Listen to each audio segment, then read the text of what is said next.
Okay, so with that, we can kind of pick up where we left off last time.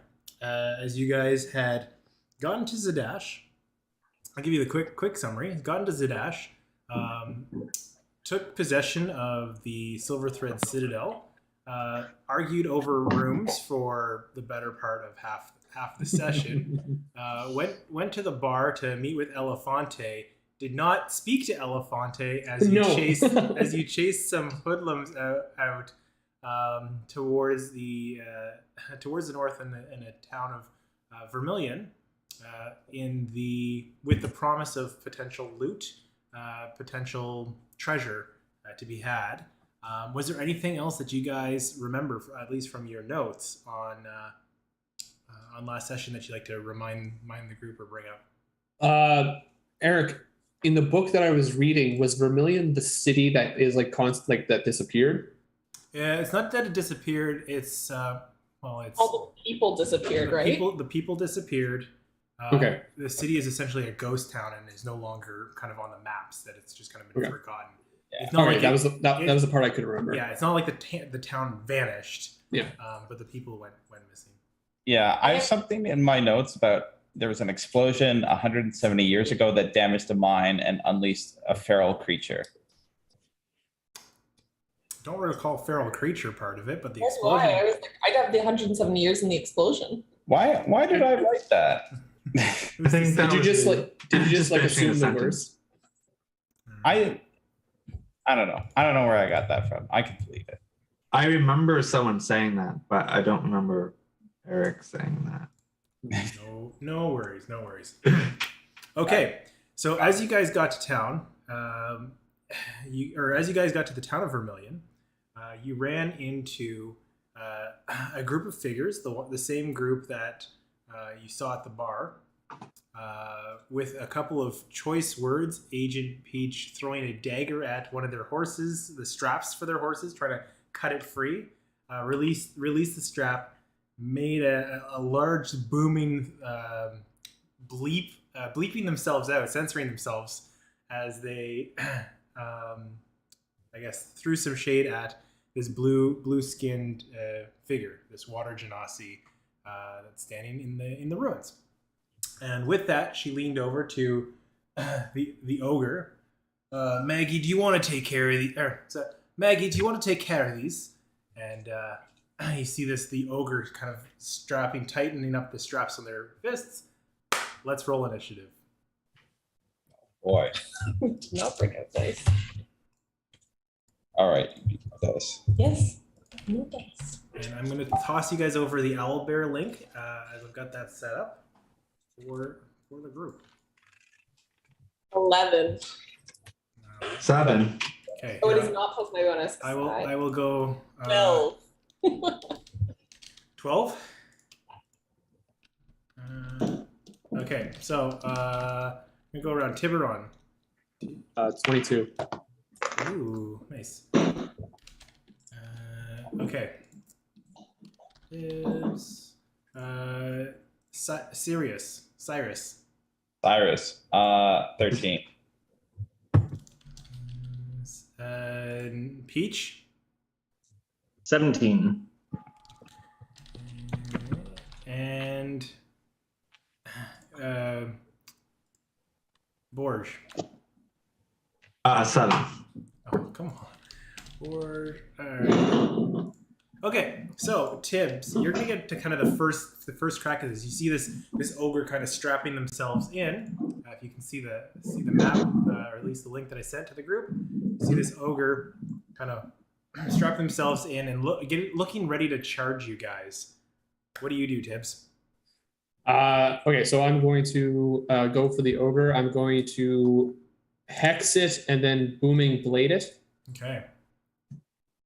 So as you rush through. So hex is like is it automatic? Bonus action, and yes, it automatically applies. There's no save. So all right, so hex and then booming blade. Okay, so give me an attack roll. As you rush in, pushing through the group, swinging out towards it, swinging wide as this creature You're so fun. As he puts his hand on, almost like stretched out to try and like, when you're like really short compared to it, Yeah. swinging wide. Oh, this is gonna be excellent. And it'll actually be the water genasi's turn. The blue Ao, not Io, Ao. Yo. Okay, cool. As they're gonna, you know what? I've had enough of you folks, and is gonna pull out a harpoon and is gonna just huck the harpoon at you, Agent Peach. It's gonna just because you kind of like called her out. All right. As throws in an 8, it goes wide. The harpoon flying wide and missing you. Oh, come on, Io, you're better than this. And as she kind of mutters to herself. Next up in initiative is Dermot. This little dude here kind of pokes out, and he is going to. He's gonna start. You see his hands kind of pulling together. It almost looks like a globe of white orangey light. Starts to billow, and a matching orb above Tiburon's head is going to appear as it's going to strike out, kind of like a bolt of energy from above coming down on you, from its hands to this little ball, and then it drops, and it's going to attack you for a 13 against your AC. It's an attack against, so it's 13. My AC is 13. So that will hit. Yeah. As you start to feel this burning, almost like a radiant kind of burning sensation across your skin, like a radiating heat. You are going to take, let's see, 2d, 11 points of radiant damage. And That hurt a lot. that did hurt a lot. And you are blind. Ah. Oh no. And then Dermot's like, Ayo, I got one! Oh, isn't that great? And yes, very good. But we are going to jump over to Agent Peach. You're next up. Cyrus, you're on deck. Right on. And I apologize. I don't have access to Owlbear, and my dog's going crazy. Okay. How many characters are there? Like how many? There are, from where you are standing, you can see 5. You're kind of at the center of 3 buildings. One to the west, one to the east of your group, and then one to the north, with kind of an open clearing to the south. On the building to the west, maybe about 20 feet, Io, the blue genasi, is standing kind of in the rubble. Forming kind of a semicircle around the buildings are the rest of the group, with Tibbs up against the ogre, about 20 feet to your northwest. Okay. Maybe I'll go for the one next to Tibbs, and then 2 of the next closest. I'll cast Bane. Okay. And so if they can make charisma saving throws. Oh yeah. Okay. What do they need to beat? Good question. I think it's just 12. Okay. So Oi. the only one that gets baned is the blue genasi. As you cast Bane, they now have a reduction to all their attacks and saving throws. Cool. Are you doing anything else on your turn? Are you moving, working your way? You're gonna kind of stay with the group. I'll move up to close to the one near Tibbs. Okay. All right.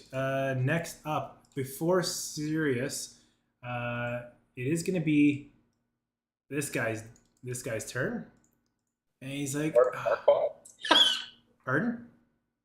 Said he looked like Lord Farquaad.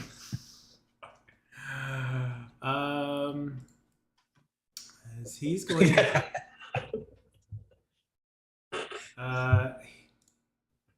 oh, good. Okay, cool.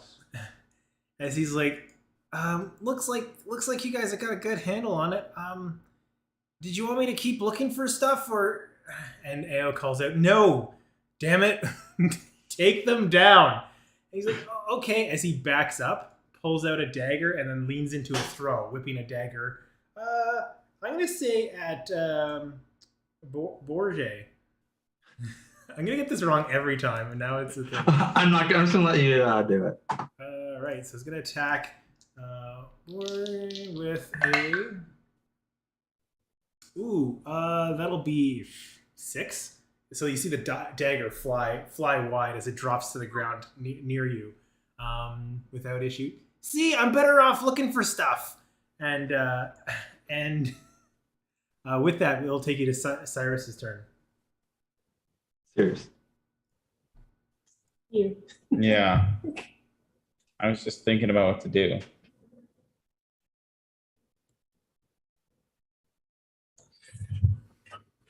All right. I think Cyrus is gonna he's gonna turn to Io and whoever the little guy is, Okay. and just basically say, like, hey, I think we got off on the wrong foot here. Why don't we just start over? And he's gonna attempt to charm person on both of them. Okay, on both of them. On which? Sorry, which ones? Io and the little goblin dude, not the ogre. Okay, cool. I like this. So they get advantage on these because you guys are fighting them. Yeah, they do. But I don't know how the bane affects the save for Io. So it reduces for Io. Oh, okay. It doesn't negate the advantage. All right. Well, we'll see what happens. And then I gotta do Dermot, who's not baned. Okay, Dermot looks at you and is like, "Don't you use that? Don't you use that magic on me?" And Io looks over to you. Okay, Maggie, hold on. Let's hear them out. Maybe we can work together and share the loot. As she kind of calls off to the group. Are you doing anything else on your turn? I don't know if there's like this building to the right here is kind of like. I think Cyrus might just kind of like move to take a bit of cover, so he's like less in open ground. Kind of here. But aside from that, no, nothing else on my turn. Okay. So next up, as it's calling out, it's actually going to be this dude's turn. And he's like, as he is a little far off, doesn't see what's happening to Ao, he's going to pull in, and he's like, oh no, you're gone. And you just start to see, gotta roll for foe, and for fox. That's a nat 1. As you see Fox just go flying off into the distance. He actually gets shot upwards, and he's starting to float uncontrollably. But that will take us to Issa's turn.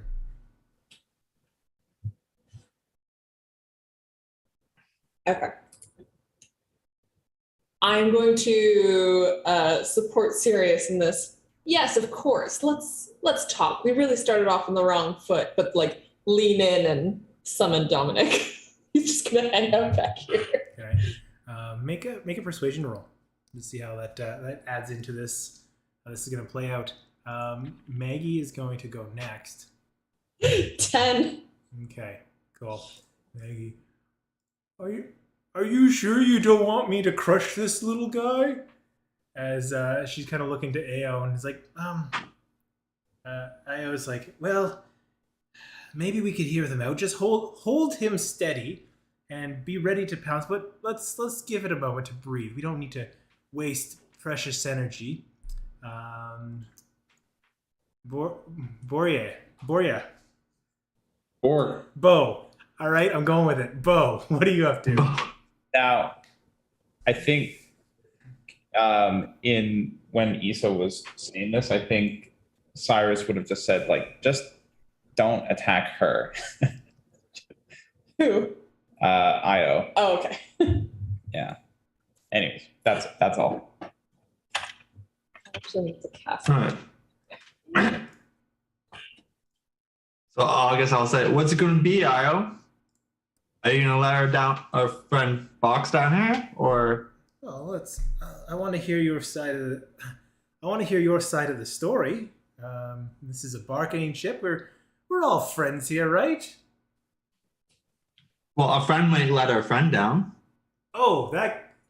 Yeah. Galsariad, just please. And you just see him. All right. And pulls him down.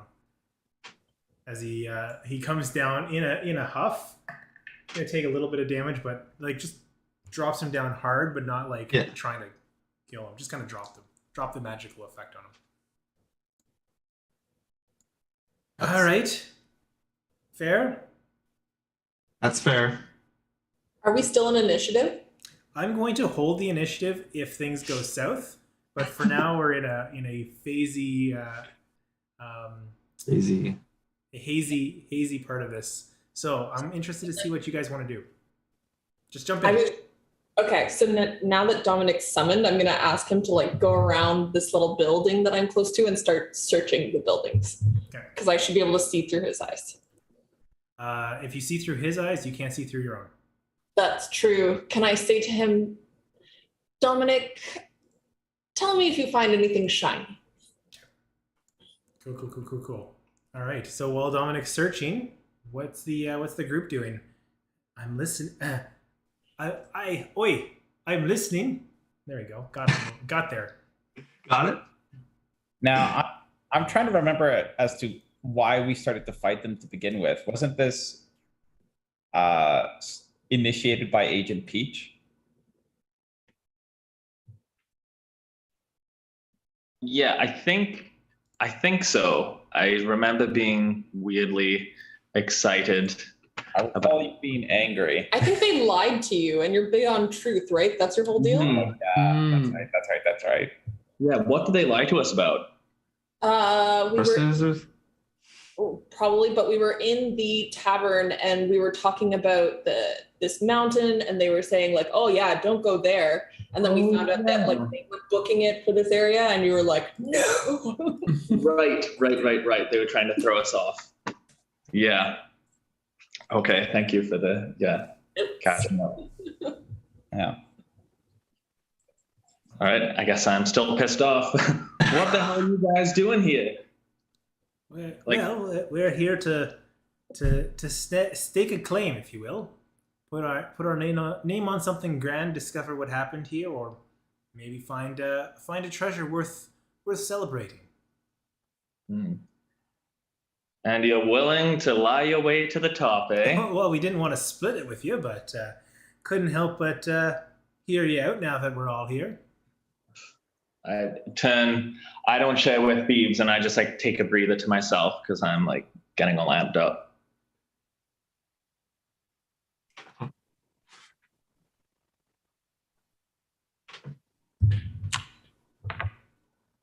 Can somebody help me? I'm still blind. It is Tiburon. Yep. Where is Tiburon? Are we not fighting anymore? No. I was not molded by the darkness. Wait. Tips. No, I was the one. Because I just used Bane a few turns ago. I don't know if you caught it, but Bane was what Yeah. what helped you get you. I know. Yeah. Can we pretend that Foe is here? Foe's got so much healing. Fox? Fox. Fox. Yes. Yeah. Well, All right, I'm just gonna put away my rapier and just like stand there. Yeah, maybe I'll say to you, just hold on a second. Cyrus will step, I guess, back out from behind the building. Just say, all I'm saying is, we've heard there's a lot of bad stuff that went on here before, and safety in numbers. Why not? What is it that you heard? Oh, just the rumors in taverns. Like, I mean, how did you find out about this place? Rumors and taverns. Yeah. There you go.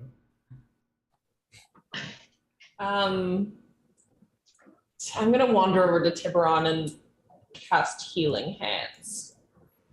So at least you're a little bit XP up if you're gonna be blind. I can't fix your blindness.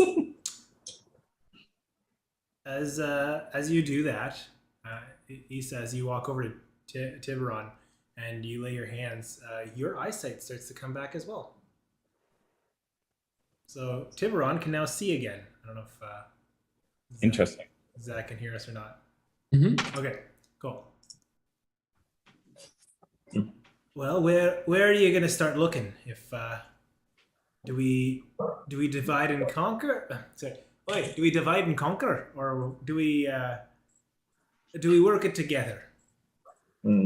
Well, I think you've clearly shown that you can't be trusted. So I think we have to do this together if we're going to do it. But first of all, what treasure I is don't rumored know. to be I here? figured if we were doing it alone, we would keep whatever we found. But since we're working it together, then shall we say 50-50? Well, there's 6 of us, 5 of you. 2 crews. Doesn't matter how many people are in the crew. I think Let's the crew see. with 6 people would differ. Yeah. Why don't we say 70-30 for a lying tax? Well, Because you lied. Let's show that we can compromise. That's compromising 70-30. give me a persuasion check. 45. From who? It's 18. 18. Oof. Yeah.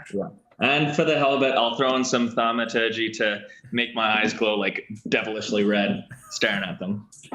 Oh, 60-40 for you. We'll call it even. Great. We have a deal. All right. Before we start quickly searching the village, Kirsten, do you have telepathy with your snakes? Yep. Okay.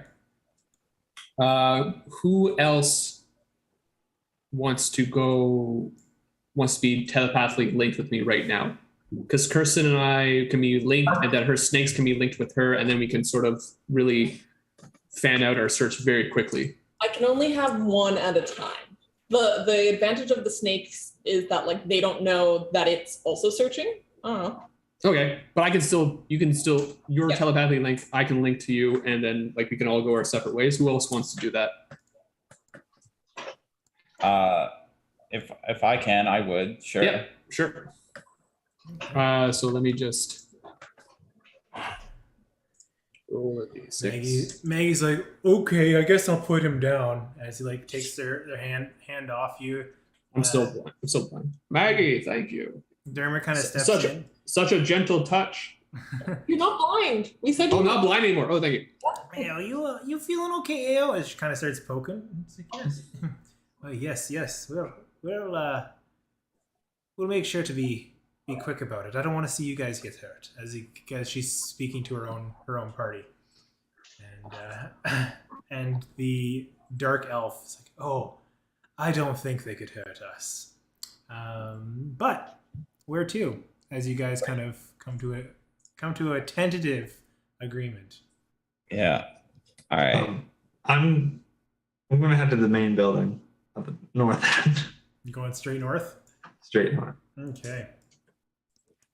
If you guys want to, I don't think Roger, you can see the map. To give you an idea, let me,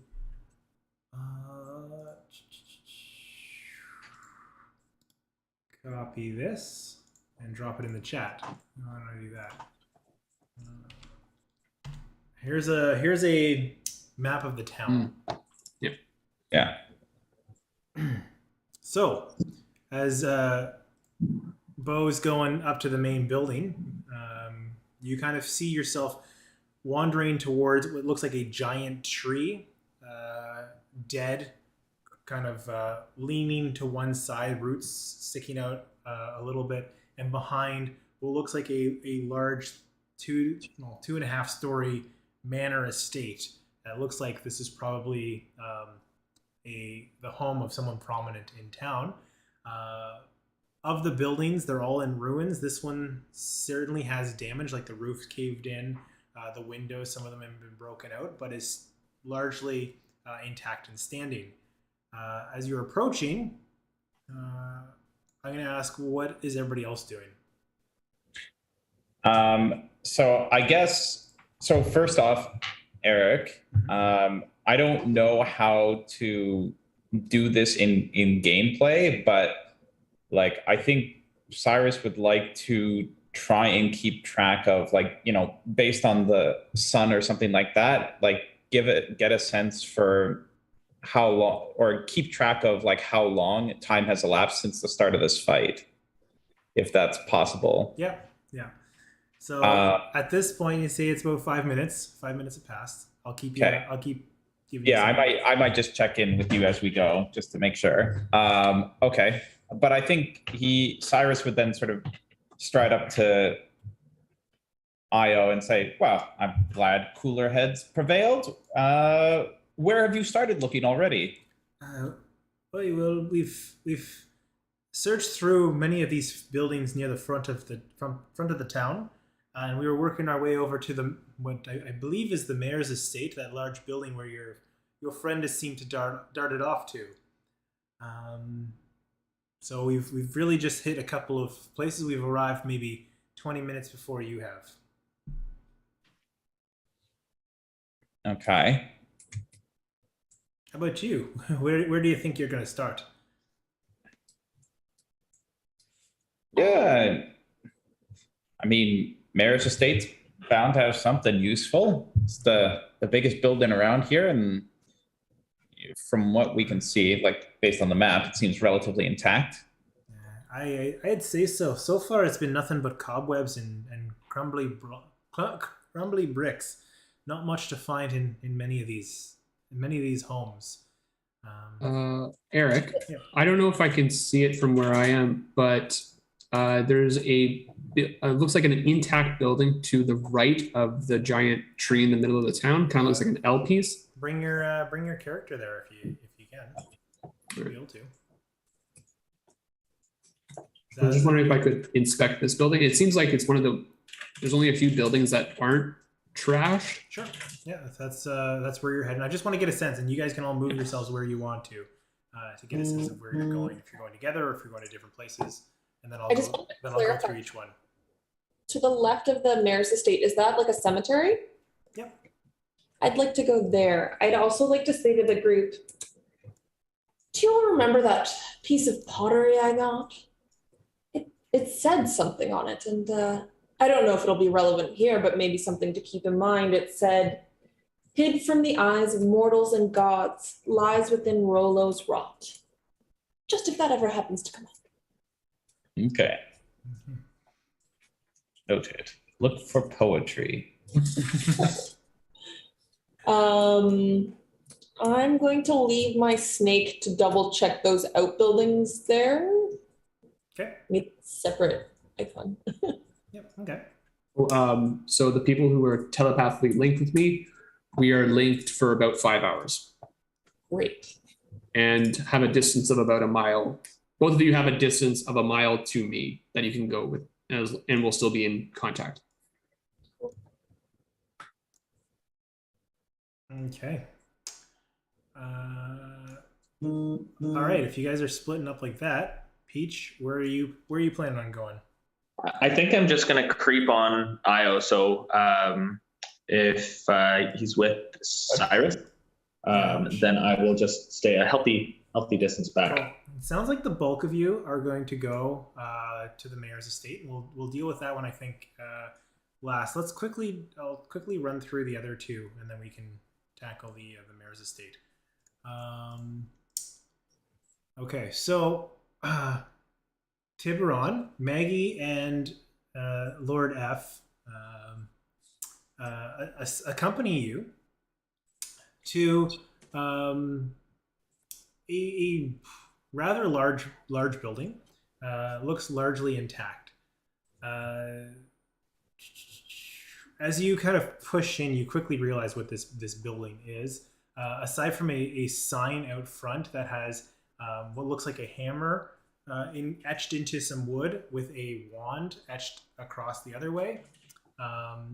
As you open the door, you immediately notice that it's a blacksmith.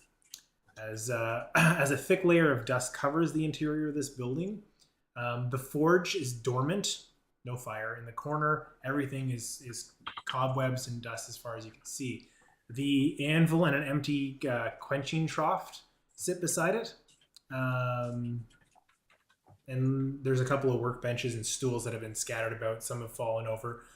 Looks like whatever was being worked on at the last moment has kind of been abandoned, and no one's touched this place. It's like it's been in operation, century plus ago, and no one's touched it since.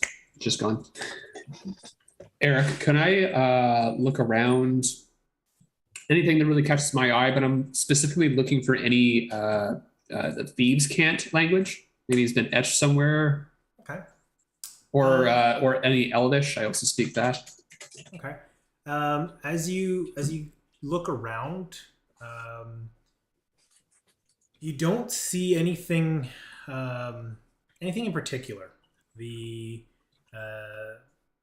There's a logbook of transactions, receipts. Some of the paper is crumbled and faded to it's kind of hard to make out. You don't see any like etchings or markings of past thieves. But you do catch what looks like the Lord F, whose name is Irvan, is etching something in Thieves' Cant himself, which you can read as Irvan was here, as he's carving it in. A lovely signature you have, Lord F. Oh, you read? Sorry. Oh, you read? Of course, all distinguished gentlemen such as ourselves read. Oh, I can't believe you think I'm a distinguished gentleman. I appreciate it. Irvin Wastewalker. Pleasure to meet you. Irvin Wastewalker, nice to meet you. Yeah. Well, a man who likes finding and treasure hunting more than a man who likes fighting is always an interesting person to talk to. How did you get into this group with Maggie, the one of gentle touch? Maggie, how are you? Oh, you're sweet. I didn't want to hurt you, but hey, Maggie, you're the sweet one. I could have been killed. Yes, you could have. I don't doubt it. Well, again, AO said to hurt you. I didn't want to, but if AO says hurt, I hurt. I was in your capable hand, Maggie, and you did not hurt me. Thank you so much. But how did both of you come into this group? How did you all meet? Oh, well, AO was putting together a crew, and I was looking for work, and we were heading to Zadash to find a job, and next thing I knew, I was here. I thought, maybe I could find people on this side of the peaks that would be interested in challenging, because there's nobody in Jorhas that can really challenge me for my wits. So looking for someone to match my intellect, if you will. You matched my intellect very well, Maggie. It says Irving, right? Irving was here? Yeah. I'm going to also put into Thieves' Cant, Irving was here with Tiburon and Maggie, and I'm going to be like a symbol for BFFs. Cool. I love it. As you're etching that, as you're carving in, as you're carving across the BFF, the last F catches on something. And as you start carving, you almost like the wood itself is a little hollow as you're etching in. I am not strong at all. I'm going to give it a couple taps just to see where the hollowness is on the. Give me an intelligence check, investigation. Investigation. It's a dirty 20. Dirty 20. Yeah. As you kind of tap, you kind of feel that there's a hollow bit, and with that investigation, you find a spot where the panel is a little loose. With your dagger, you can pop it open. All right, so yeah, I pop it open with my Yeah. dagger. And Irving, whoa. 60-40. Let's see what's in there. He's kind of looking over your shoulder. As you look in, you see behind this little false panel with your F starting to be carved across it, what looks like a small little like closet. That's before, and you can kind of start with this one panel. You can kind of unlatch like this little panel door that like 1, 2, 3 panels come off together after the first one's loosened. And you see in this little closet, it looks like a shield that's wrapped in canvas. Like you can see the shield outline under this canvas cover. You see two matching rapiers with a platinum filigree on the hilt that are leaned up against the wall. And the pommel has a very distinguished serpent motif kind of wrapping around the hilt. You gather, based on this, they're probably worth about 25 gold each. The shield, you haven't really seen what it looks like yet. But there's also a stack of iron bars that are just kind of piled up for like smelting or whatnot back here. In your head, Tiburon, how's it going over there? I found a rapier you might like. The serpent's rapier. Oh, I want it. I will see what I can do. I'm with a gigantic individual and also a charming thief. I will see what I can do. We've just made good friends, so I hope to get a bargain. So Eric, there's a shield that we haven't taken like a cover off of, iron bars and 2 rapiers, one with that is like serpentine in nature, but both rapiers are like kind of cool looking. Okay. I guess I'm gonna talk to Maggie and Irving. Friends, I would, if it is 60-40. You can keep that. That's all yours. Are you sure? Yeah, don't worry. But we said 60-40. No, that's fine. We can have that. Maggie, would you like the iron bars? I can carry them for you, but if Irving says they're yours, well, I don't want to interrupt. Well, what's yours is mine, Maggie. Take the iron bars. We are friends. She goes in and picks in the stack and starts to tuck them into a side satchel, like a messenger bag, and she starts. These are heavy. So I'm not going to take the cloth off the shield. I'm gonna, I guess, pick it up and stow it in a way without touching the actual shield, and I'll take the 2 rapiers. Okay, yeah, certainly. But I won't like equip them or anything. I'll put them in some sort of magic bag or something. Cool. To Issa, I got the rapier. The thief was very strange. He didn't want it. It could be a bad sign. We should check it out. Dominic's hanging out relatively near you. I'll tell him to join subtly. I mean, I wouldn't trust any of these folks. I'm sure they're just going to try and rob us at the end. Fair enough. Eric, you said that there's like remnants of receipts in this building. Like, could I check? I kind of want to nail down the I want to nail down the latest date of the receipt. Maybe pinpoint it towards like when the explosion happened. Yeah, the problem is as you like walk and cover off through it. Like I said, a lot of this paper is almost like starting to rot a little bit. It's hard to read. Like you don't get a date at all. Like you won't find a date. Okay. Probably the last thing that's like somewhat legible is like a receipt for like a client said, resizing magic ring is the last item there. Yeah. Okay. I'm also obviously I'm going to also tell Cirrus about what happened in this building. For Issa, if Dominic can hang around but in sort of cover and like sort of like escort us, I guess, as we. I think I'll be done. I guess we're gonna go join the main group. Okay. Well, while you're doing that, and I'm going to jump over to the graveyard. As Issa is approaching, you see a crooked wrought iron archway standing at the entrance of the graveyard. It's overgrown like the rest of the village, and like the headstones in this graveyard sitting at odd angles. Some are toppled over completely. Some are actually just like makeshift stones rather than headstones carved. Like they just found a big cairn stone and etched into it rather than making a proper headstone, marking kind of the ones further in the back. As you approach, one of the more prominent graves reads Lorna Grovner, beloved of Lucas, forever my heart, on it.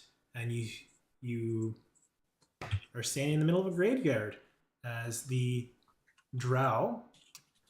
Well, what do you think we could find in here? Well, I've never disturbed the dead, but I'm curious to know if there's anyone of importance. Oh, you should try it sometime. It's very exciting. My goal here, I wanted to do a history check on Lorna Grodner, see if I know who that is. I'm gonna say this won't take a check. You haven't heard the name before. Okay. Actually, no. It would give me a history check. 12. 12 will give you. 12 will give you something. 12 will give you the place where you got the horses. The attendant. The attendant's last name was Grovner. Okay. I'm going to start like left to right, weaving through the headstones and just taking any note of them for interesting names, or if one looks disturbed, like if someone's disturbed the grave. Yeah, give me an investigation check as you're wandering through with the drow. Do you see anything? This dice is cursed.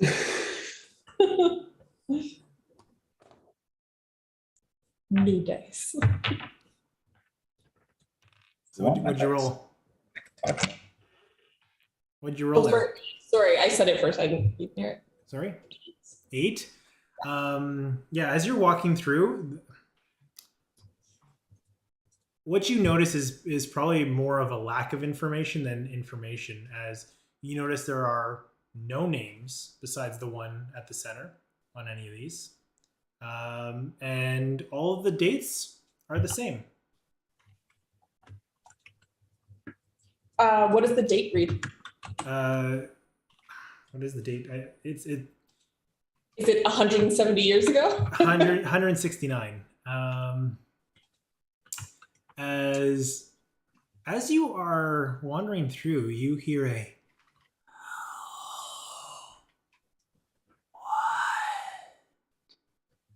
doing here? Slavey elf. He means you harm. And another voice comes in. Do it. It's not the DM, is it? As you look over to the elf, did you hear something? No. What did you hear? I couldn't tell if it was the wind or sounded like a voice, but it's just the two of us out here. I don't mean you no harm as long as AO says we're playing nice. You said you have a relationship to the dead. What would that be? I'm so curious. I'm new to this part of the world. Oh, let's just say I dabble in some frowned upon magics. Io keeps me around because it has helped us out from time to time, and she sees value in my talents. I'm sure that would be a valuable talent indeed.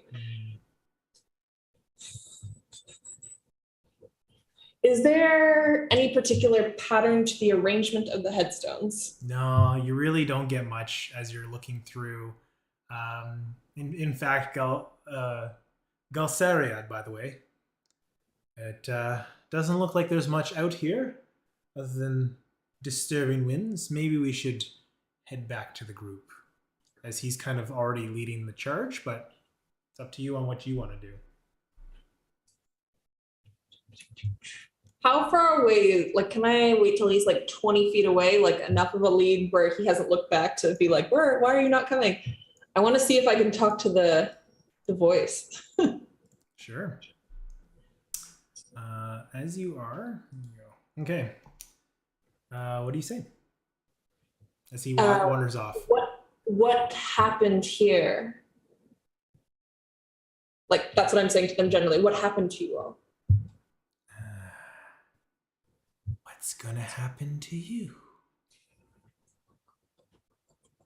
I'm gonna get on the line to Tiburon. Tiburon, the dead are speaking to me, and they are threatening of dangers from our current co-party and other dangers. Okay. Beware. All right. So for the rest of you, as we get to the mayor's house, Sirius also hears that. I relay that to Sirius. as you guys all join up, you see a Galsariad kind of he took off early to meet up with you guys. Bo, you're kind of leading the charge here as you approach this grand 2-story brick house. Well, it's fallen prey to the times and the elements, like the rest of the village. It's in better shape than most of the other places, like I said.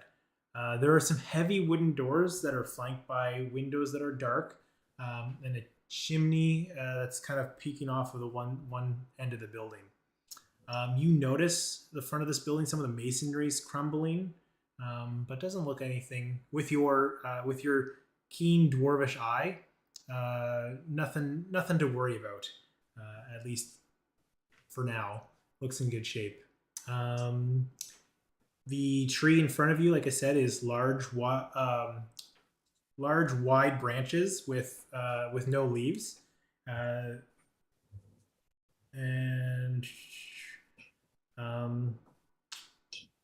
you can see a couple like large knots and holes into the tree that seems to be hollowed out as you see beetles crawling all around it.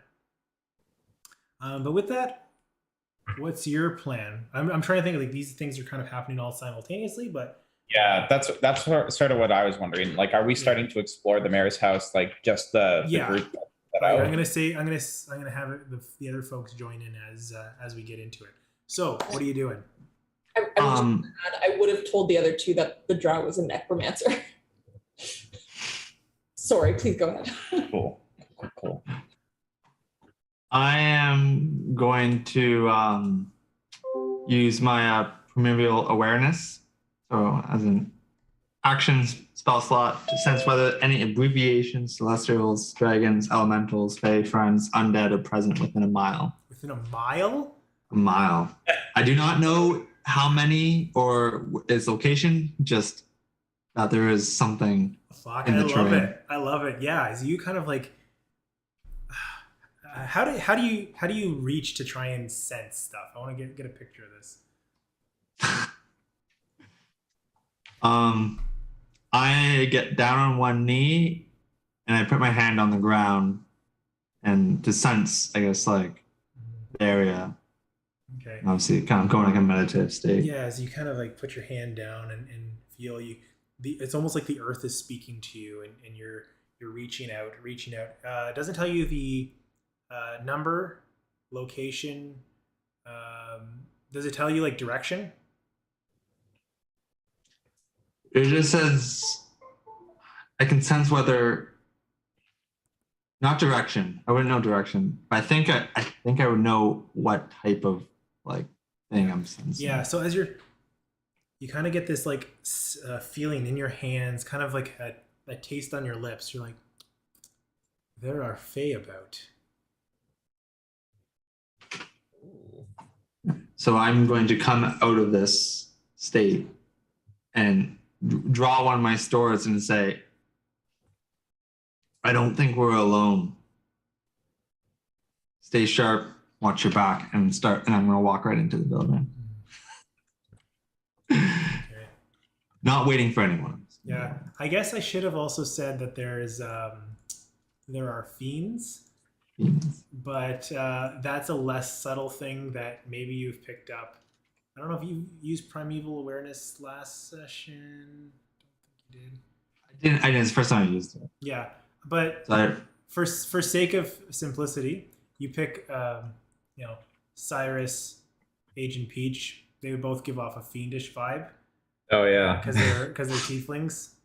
Exactly. That's just the nature of it. You'll always, as long as you're with them, you'll always pick up on a little bit of fiend. A whiff of fiend. A whiff of fiend. But with that, you head into the building. Yeah. And Peach, well, I guess head into like trying to. I don't know if I can just walk in. But, yeah. you know. Okay. Cool.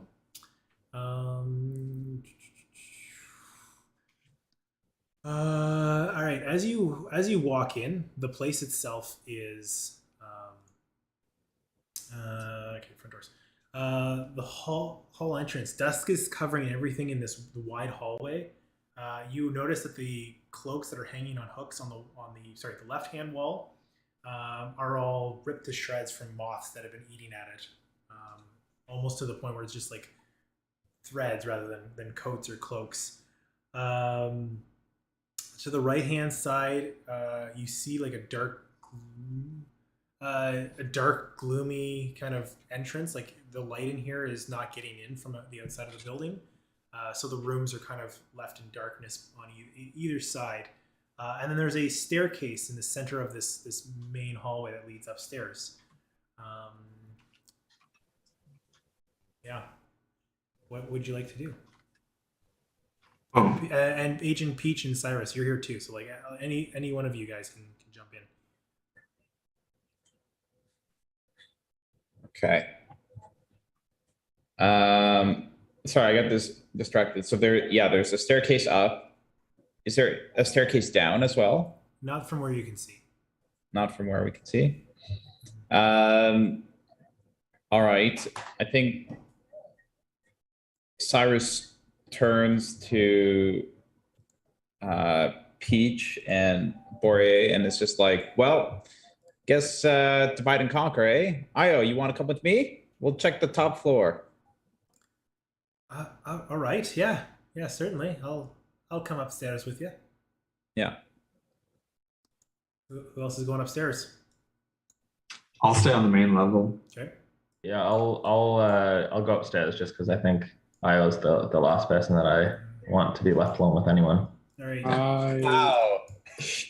I am going to. I want to see or look for a trapdoor, a cellar, a basement of any kind on the main floor. Well, I'll give you a second in a bit, but first we're gonna just have the kind of like the group that goes upstairs because you're gonna meet them at the house as they're like I'm trying to do these both at the same. Like time. you're a little bit behind still. You're a little behind, so you're still getting over to the house.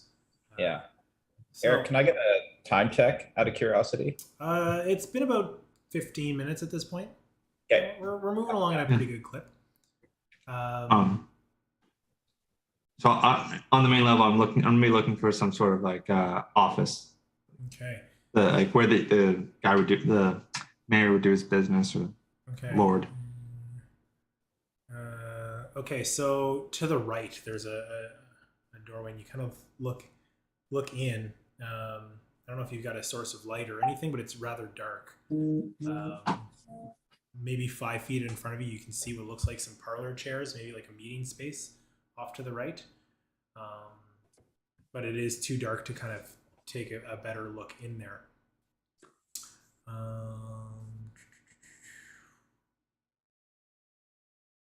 What do you do?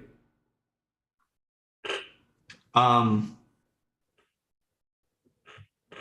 going to, I guess, I'm gonna light my torch. Okay, you light up the torch. You see 4 wingback chairs along one wall with like what looks like a desk and a meeting space set up. The little desk has papers that are all laid about. There is a quill and some dried up ink. That's about it. Can I am I able to read anything that's written on the papers? They're all blank pages. Like it looks like it hasn't been written on. Nothing's written. No. Is there any drawers in this desk? Yeah, you draw open the doors and you find like a single copper piece. It looks like there might have been other stuff in here. The dust is settled, but whatever was in here has already been taken. As you kind of pull through, it looks like everything's been like removed from this space. I'm trying to think what else. Yep, that's it. About the room. Yeah. H and Peach, are you following in with them, or are you going off in a different? Oh no, you're upstairs. Wait, so, they went upstairs. yeah, Just me. Upstairs. Let's go upstairs. As you guys worked your way upstairs, there's an open landing at the top of the stairs, and there's 4 closed doors. Basically, all right, what is this? 4 closed doors, 2 on your left, 2 on your right, all like symmetrical in terms of this main chamber. There's basically 4 rooms on each wing of this house. Let's go. Let's use the cardinal directions: northeast, southwest. In terms of how I'm going to treat these doors, but it was like, well, how lucky do you feel? Which one do you want? There's 4 of us up here, 4 doors. I say we all take a room and make this quick. What do you think, PG? If we're in for the sharing the loot, how about make this interesting? Little wager. Whatever you find, you keep. Interesting. Well, I do love a good wager. Betting. What's happening? So be it. Let's just get this over with. I don't even like being around these creeps.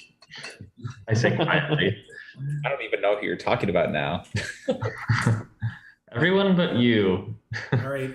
Okay. So I'll do this better. There's 4 doors. Thanks. Doors number 1, 2, 3, and 4. I've got them chosen. Okay. If we're going to do this, which door you want? I'll since you've got 60-40, I'll give you first choice. All right. Give me a number 2. Number 2 for you, and little Peachy boy. What? I'll go 3 for Peach. 3 for Peach. All right. I'll take door number 1 because I am number 1, and Dermot, be careful, but take a look at door number 4. Okay. So, Cyrus, as you pop open your door, kind of everybody goes in at the same time, you notice, while it is dark, you notice what looks like a double bed sitting in this room with a fireplace off in the corner. The window that looks out onto the front yard has a curtain up that has a tear cutting through it, letting some light in to see what's there. But what do you do? All right. I guess I'm going to check just in general. Are there any like sort of bed dressers, cabinets, anything like that? Yeah, as you're looking through, there is a bit of a side table, the side table has nothing on it. But as you're kind of scouting through, the mantle on the fireplace has a bunch of letters that have been, there's a bunch of letters that have been stuffed into an envelope, and there's a seal that's kind of closing this envelope. Okay. Just trying to see what else there are, and then there's a book on the nightstand that you can see. Okay. So some letters on the mantle and a book. I guess having a look at the book, like, through the first couple of pages, what does it look like? Like a diary, some fantasy. As you start to read through it, you're quickly caught off guard as it's a journal or passage. It's been 8 days since the explosion, and we're starting to notice weird things coming about. A few people have gone missing. I'm kind of worried. A couple pages later, as you kind of flip, more of us are going missing. We're thinking whatever happened a couple weeks ago is spreading, and there's something we need to look into. And it just kind of details how, like, names of people that have disappeared, like the blacksmith, the stonemason, the carpenters, the first people that left were largely tied to the mine. The miners were the first to go, and then it started to be more of the people in the village that disappeared. All right. And any indication as to what caused the disappearance, or did they find tracings of what could have caused this, or nothing? It's just people are gone.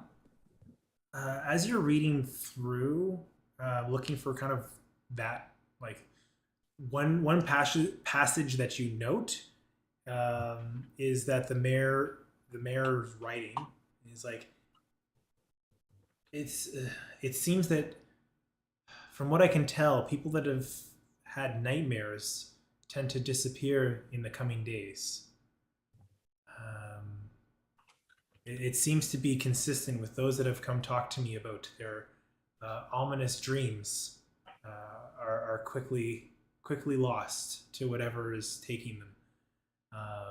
I've sent my wife and kids to the town nearby to try and get them out of this and risk their disappearance as well. Yes, the dreams spoke of creeping fear, voices, and lingering screams echoing in their heads. All right, as you're kind of taking the time to read through that, Peach, you break into this room. Fuck, this is good. You feel almost at home as there's shelves filled with books lining the walls of this little library that he's built into the house. There are some wingback chairs, a low table, and a bank of windows that the curtains are all on the floor, and the light is coming into this chamber. You get a panoramic view of essentially the tree out front. What would you like to do? So is it pretty well just books on shelves in this whole room? Is it like a desk or anything? Or No, it's mostly like a reading nook, if you will. Okay. Like, there's some like comfier chairs that are old and rodents have eaten through it, so it's probably not comfy anymore. But you get the. Are there any books that catch my eye? Whether they Give me an investigation check. All right. Let's see. 11. 11. You notice a couple books, one in particular that's kind of been placed haphazardly, and the dust on this one is probably a little less than the others by a fraction, but it's not placed in order like the rest of the books. All right, I will take a look at that. As you pull it out, it's a psych book. Topics include effects of physical and emotional trauma, nightmares, stuff like that. Connections to the Feywild. And interesting, with this book, with a 10 or higher, you notice a written in shaky handwriting, kind of in the margin. Could this be the answer? Is written in common along the side of the book. Well, damn. All right, I'm gonna pocket this because I don't yet know if what exactly that reference is, but I will bring it back to my comrades and see if they can help me figure it out. Okay. Right. As you guys all work your way back in, Ao comes in. I hope you found something worth your while. I just found this stuffed animal. As it's holding like a little stuffed bugbear. It's not probably worth anything, but yeah, that's what I got. And then Can I do an insight check to see Sure. if he's at all seeming deceptive? 17. 17 seems very, very honest. Okay. And then the little goblin comes out. Well, guys, I hope you guys are more successful, cause I definitely got the kid's bedroom, and comes out with nothing of import, nothing really exciting. What is it? I didn't grab anything. It's a kid's bedroom. I'm not gonna take kid stuff. That's weird. I just imagine Arya looking at the like bear being like, Yeah. Tucks it behind.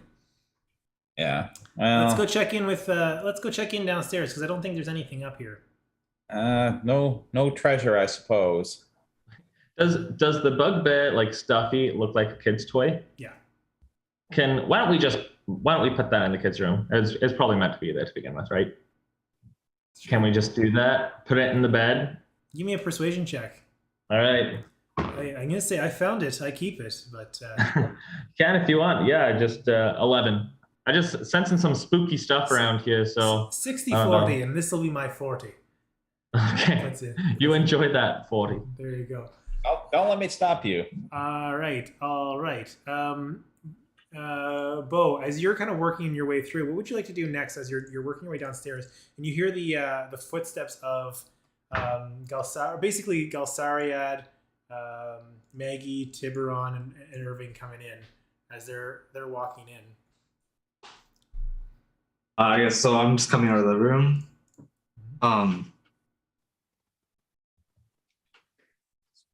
nothing yet. That room just has some empty papers in it, but I have a weird feeling about this place. Watch your backs. Okay. Like we're not alone. And gonna move on to the next room across the hall. As you work your way into the room next to the parlor, as the rest are kind of coming in, Tiburon, if you wanna jump in, do anything. But as you see Bore head into the next room, Bo, you see a room with chairs that are arranged in staggered rows. Their backs are to the door, facing a podium in the corner. A sideboard sits on the left room and a bookcase on the right. You see a bunch of books that are filling up this bookcase, and a fireplace in the corner, unlit and cold. As you're kind of looking through, what are you looking for, or what are you doing when you come into this room? Can I go to the fireplace and see? Basically, does the fireplace match the surroundings of dust coverage and cobwebs? Has it been a fire recently? Yeah, you give me an investigation check as you're looking into this fireplace. 14. 14. You gather quickly that the fireplace hasn't been touched, much like the rest of this room. But as you're looking into the fireplace, you notice a small chunk of raw platinum that's just sitting there. You gather it's probably worth like 25 gold pieces worth. Like it's a pretty sizable chunk. I'm gonna dig it out, I guess, out of the ash. Okay. As you dig it out, give me a dexterity saving throw.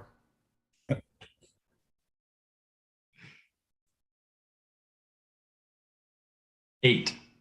8. As you reach your hand in ever so slightly to grab this thing before anybody notices, you start to hear as a mouse jumps out towards you and bites your finger, dealing 1 point of damage as it bites your finger and you're able to scoop it up. and it runs off. As it does, though, you hear a voice. And the voice says, let me just get my, that's just a taste of what you can get. Come for more. Stay for the rest. And the voice shudders. I'm gonna pocket the platinum. Yep. And I'm gonna unsheath my second sword. Okay.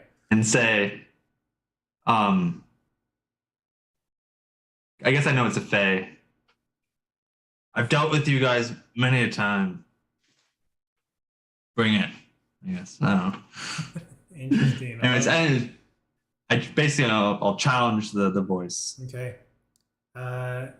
Tiburon, as you come in to this space, Maggie and Irving with you, and Galsaria kind of walks in. And Galsaria goes, "So what did we find here? No, sorry, what did we find here?"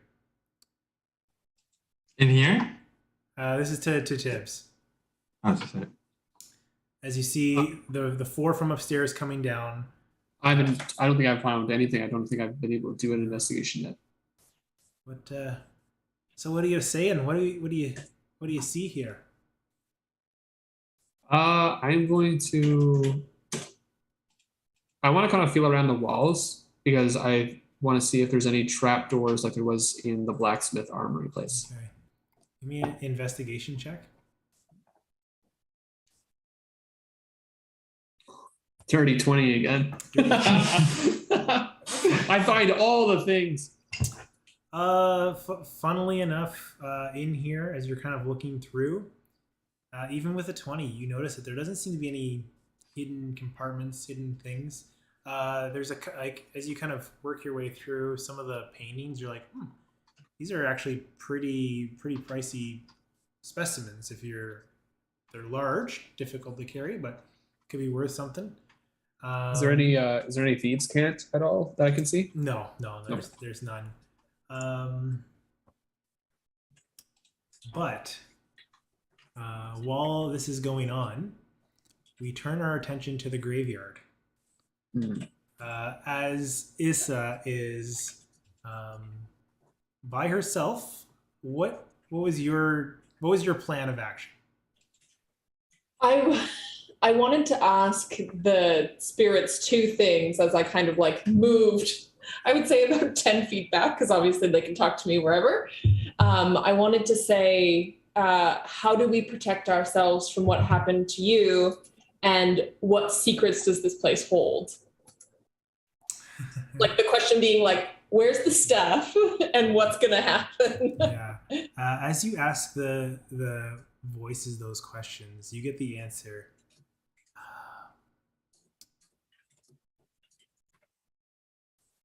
Why don't we show you? As you start to see dark shadows creep up around you, whisking around the cemetery, as you are swarmed by these creatures, and no one around you, one of them is going to try and grapple you. Are they undead? Are the shadows undead? You don't know. It Unless you're going to do something, you can tell me what you're doing. But as they're going to try and grapple you, I'd like to make a strength contest against one of these creatures. There's something, I have an element about me.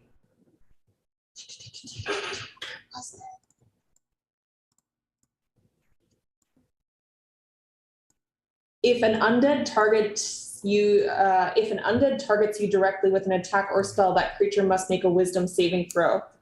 Okay, so this creature is not undead, so it does not need to make that. And make all right, save. Strength contest? It will be a strength contest. Okay. Straight. So low. Okay. 15. Okay, as you are fighting with this creature, you just see dark shadows and pincer-like claws starting to grab one of your arms. You're fighting it off. still free. However, you start to feel a shimmer of energy wash over you as the second figure casts the spell, and that's 5d8. 1, 2, 3, 4, 5. Okay, 1 second. Lisa, are you communicating this with me and Yeah, Sirius? so I Oh was- yeah. A good moment to see if I was allowed to do that. Tiburon, Sirius, it's getting weird out here. The shadows are attacking in the graveyard. This I this want to- creature. Sorry, this, go ahead. this creature is going to try and cast sleep. Okay, so It rolled a 26 for hit points. If you have less than 26 hit points, you are knocked out. but the wisdom saving throw is for spells. That's why I was just trying to understand the mechanics of this. The wisdom saving throw for undead. So yeah, it says among the dead, if an undead target Yeah, if an these- undead targets you directly with an attack or spell, you must It's not undead. Yeah, they're not undead, so they don't need to do that. All right, Oh no. that's too bad. All right. Well, I'm motoring to the graveyard now. I let everybody know that bad shit's about to happen, and to start bunkering down the mayor's house. And I bolt out. Okay. So 26 hit points. Are you awake? Are you sleeping? I'm 24 is my hit points. So what am I? So You're asleep. you are knocked unconscious by this wave of lethargy. How do I mark that? It's under conditions, and that's where we're going to take a break. There I am. Oh dear. It's gonna be like COD zombies. I was so sure. I was like, they're gonna be undead. I'm gonna be fine. Not fine.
Matt, she's talking to her mom. Yeah. She's Oh, Yeah. So, yeah. which is fine. No. This is perfect. Yeah. She's sleeping, so it's in. It makes it better. Yeah. You're Yeah. asleep. Go away. Yeah. Go away.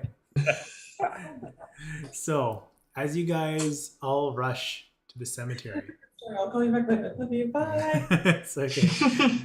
As you all rush to the cemetery, towards the voice that cried out before it was quickly extinguished, you see no Issa.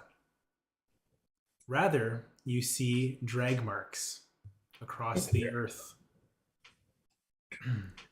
Towards what looks like, basically as you follow it, Borie, as the tracker of the group, you can follow these tracks. They lead to what looks like a spot where the drag marks stop and wheel marks start. Wheel marks. So like by the wagon? Well, the wagon that's on the map isn't there. Okay. oh dear. Oh, but like, is it on that trail So, of town? what do you do? They've dragged her to the mines. I'm gonna Well, I guess I'll relay the message to the group about the tracking and whatnot. And Ao goes, Are you kidding me? Galsariad, you lot. I know better than to trust you. Why did you leave the... Okay, I don't want any of my people getting hurt or lost in this endeavor. Sorry, you're going to say something. I have a question. I just mechanically, my snake's still chilling around, following Zach. Yep. Was my last command to the snake. Yep. Still doing it. Would it know how to find me? It's a good question. We are telepathically linked, but I am asleep. Also, do I get to contest the sleep? Like, is there any roll against it? Your roll was unfortunately the hit points, and you failed that. So it was like, well, if you're going to be hunting after your lost friend, I don't know if it necessarily involves us. so I believe we're 60-40 in this endeavor. 60-40 in the profits, I'd say, yeah. And then I'm gonna break out the big platinum rock and start tossing it. Well, how about 100% of this? Give me a persuasion check with advantage there.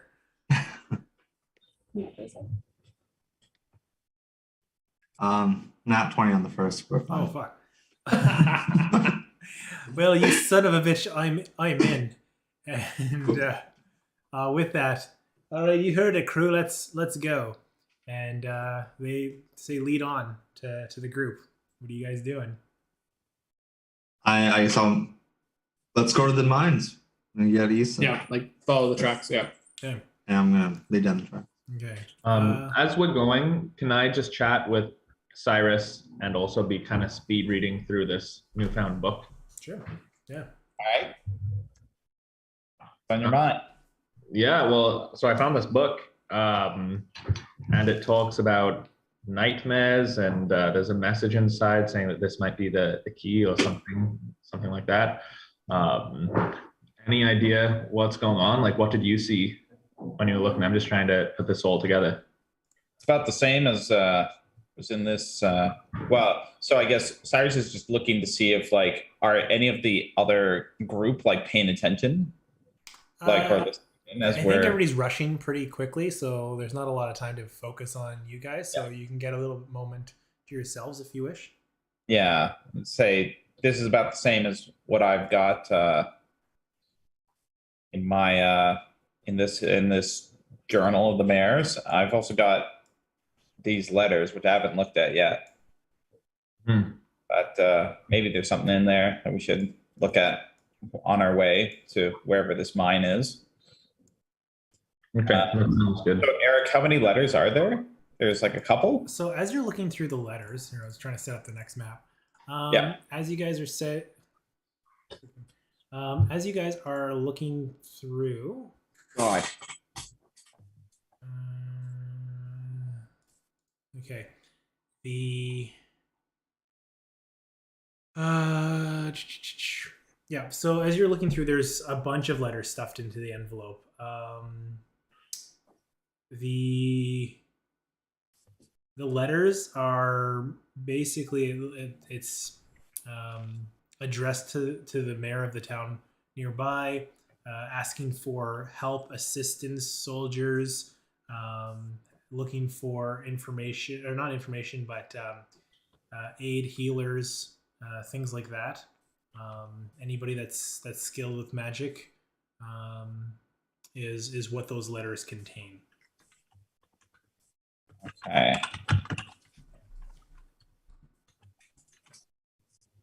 All right.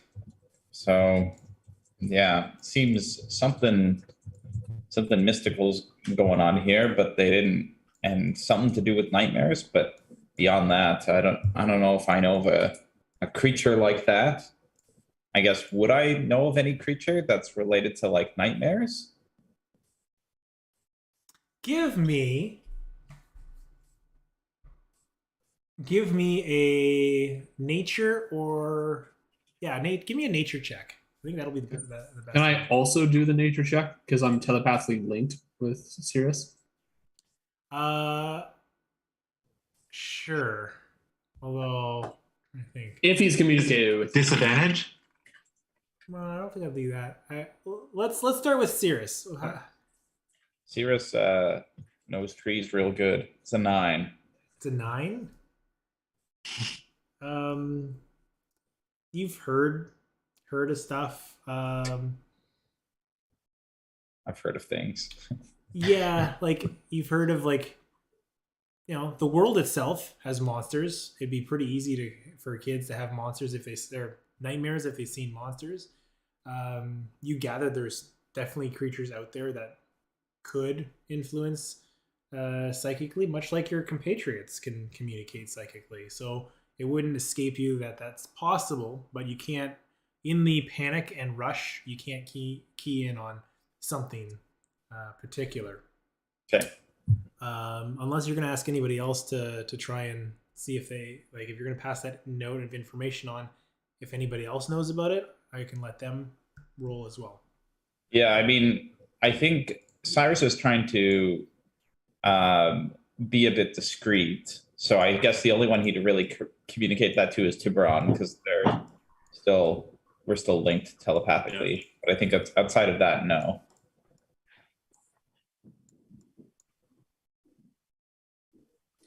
Do you want me to do a check, Eric? Or sure. Yeah, give me a nature check. That's a 15. 15. I am a psychic rogue that does dungeon delving.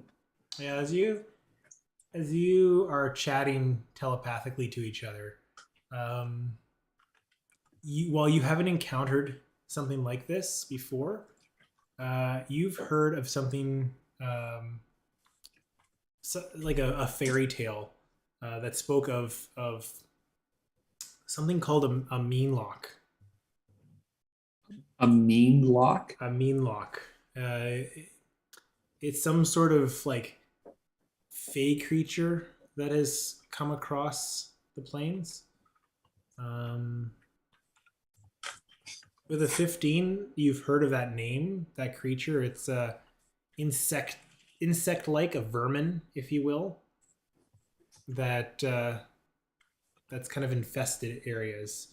That's said to have brought on nightmares. Oh. That's about all. That's all you can picture when you're trying to think of matching stories when you're chatting. But as you guys get to the entrance of the mine, unless there's anything else you guys want to do, Agent Peach, I know you wanted to have some chats. Were you able to do that, or did you want to ask more things?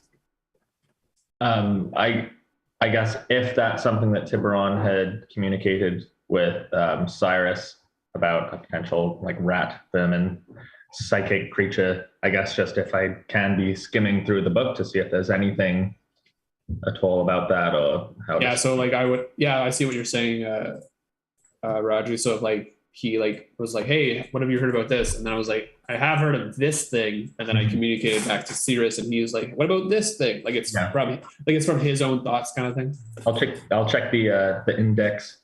Sure. If The anyone index. comes up. Insect nightmare creature, page 150.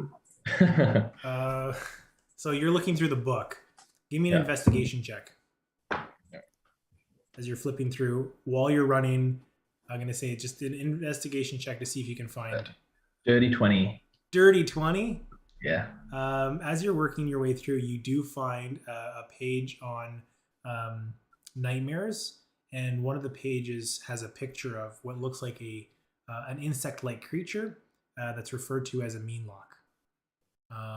As you read through kind of the entries and you're working your way to the mine or following Bo's tracking, you notice that the entries are, these things are sensitive to bright lights. They like to hide in the shadows, hide in the darkness.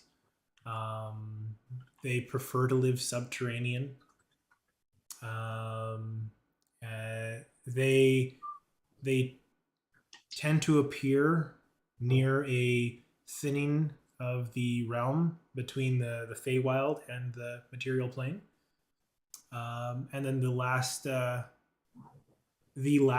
entry is they infect hosts. So like they have the ability to infect hosts, transforming humanoid creatures into more of their kind.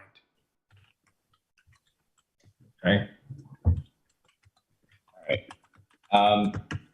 The one last thing that I would relay, I guess, on the way there is just to Peach again, because Peach is close to me, and to Tiburon telepathically. It's just so you know, this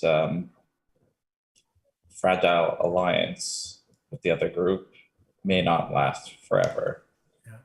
So to get to the mine entrance, Yeah. you are closing in on an hour. Yeah. 4 hours left. Not for me. No.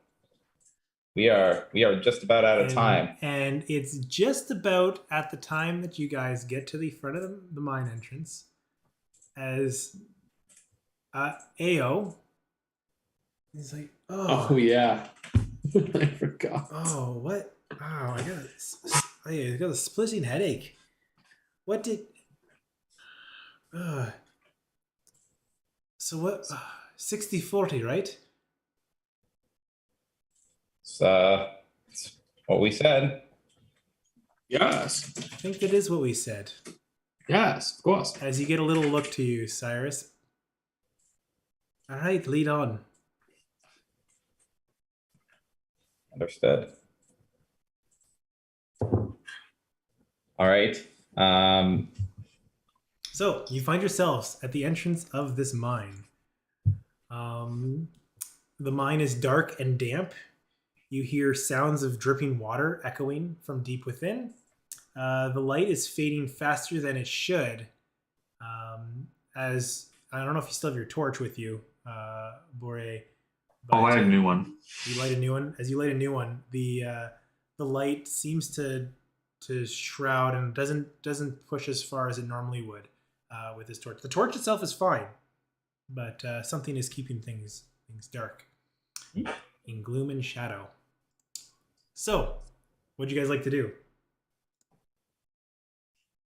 I'm going to, I guess, investigate the ground, and there's no. I don't know if there's already a splitting path, Eric, but I want to investigate the ground to see if the tracks like continue in any odd directions. I guess I should probably have mentioned the tracks would have stopped as the cart is sitting adjacent to the entrance of this mine, and you see tracks leading into it, drag marks, if you will. Yeah. If the drag marks are going in a specific direction, I guess we'll keep on going that direction. I'm mostly just because of the armory, I'm just very conscious of any trap I guess, traps or trapdoors or secret entrances. I want to make sure that like we're on the same path of the drag marks. Well, as you do, you push in. If you guys see the map, you guys Tiburon leading the way, along with Bo with his torch, and the rest of the group kind of following behind. Issa, I do. What's up? you you wake up. You don't know where you are. Okay. What you do know is you are tied. Yeah, Bound. what do you have with you? You are bound to a table in a large, Hi, dark Fred. chamber, and all Okay. around you are these insect-like creatures You only have one, eh? standing around, pincer claws, mandibles, What? golden gray. No, but in a is the very back faint hallway light. of the main I'm gonna just mute. There you go. It's okay. Very faint light as they're all kind of pouring over you. One more. What do you do as you are bound, tied to the table? And they Is it dark? It is very dark. You can kind of.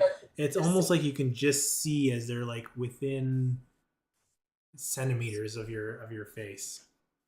So I have dark vision for 60 feet. So what do I? You don't even get the 60 feet. You get like 5 feet. That's how dark it is. Because dark vision picks up on low light. There's barely any light in here. Okay. I have 2 daggers that I like to think I keep it in my boots. How am I tied to the table? Like am I like outstretched? Like You are, yeah. Your hands are bound. Your feet are bound, and then there's a rope across your body. I'm gonna try and get a picture of these creatures and drop it in the chat just so you can see what you are dealing with. I think, yeah, Connor got it. These furry insect-like creatures. okay. Horrible. Yeah, no, the worst. My understanding is that if I do my spell to summon my familiar again, like if I summon Manasa, Dominic disappears, but I can do that. So I'm gonna do that and say Manasa. Also, if you're awake, Oh, I'm awake. the link is back up. That's true. Okay, And you can talk to your snake. that's true. But if I summon one, the other one goes away. It's fine because I don't know what to tell you guys anyway. So what I'll tell you is, hello, I'm awake. There are a bunch of tiny pincered mandibled creatures around me. I'm hoping you all are coming to find me. I will describe more as things progress. Are they tiny? I think these things are pretty big. They are dwarf size. Oh, okay. Okay, large then. Large because I am regular human size. At the same time, I am gonna summon Manasa, who should be with me, and try and ask Manasa to like bite, wiggle through the rope at my right hand. Okay, as that's working on it, give me an attack roll to see how well Manasa breaks through the ropes. Roll on snake. 14? Oh wait, no, it's an attack roll, so I should have extra on here, right? Yeah. It's under extras, and you can see the snake's damage. Or I think I have it on your. It's on your main sheet. It shows how much damage they do. But as they're fighting through the rope, these creatures are going to reach into your mind. As they do, your vision goes scrambly. You're used to looking at the world through 2 eyes. You start to see almost like it looks like sight in different directions, like your vision is being compounded through through angles that are foreign to you, or it just looks like the room is bending. From what you can see, the tiny fragments of light of these creatures, they shift into them in terms of their location. You hear one more into the collective. Oh, that's the Borg. And I need you to make a wisdom saving throw. Not to be confused with Jorge.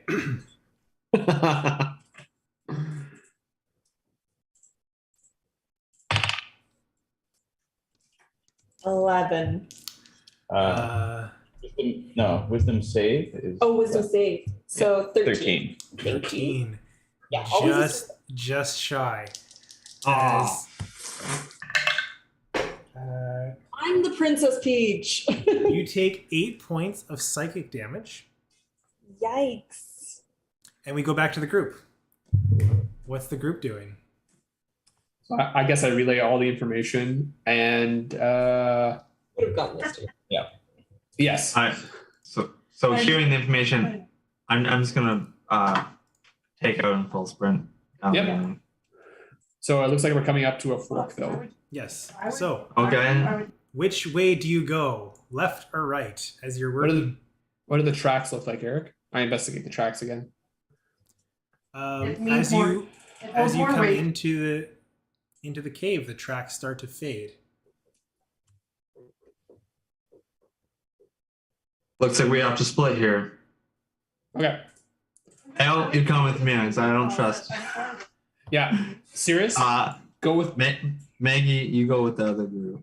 yeah. Maggie and Irving come with me. Sirius, go with Borg and Agent Peach and the rest of the group. Or I guess like the other group can split up.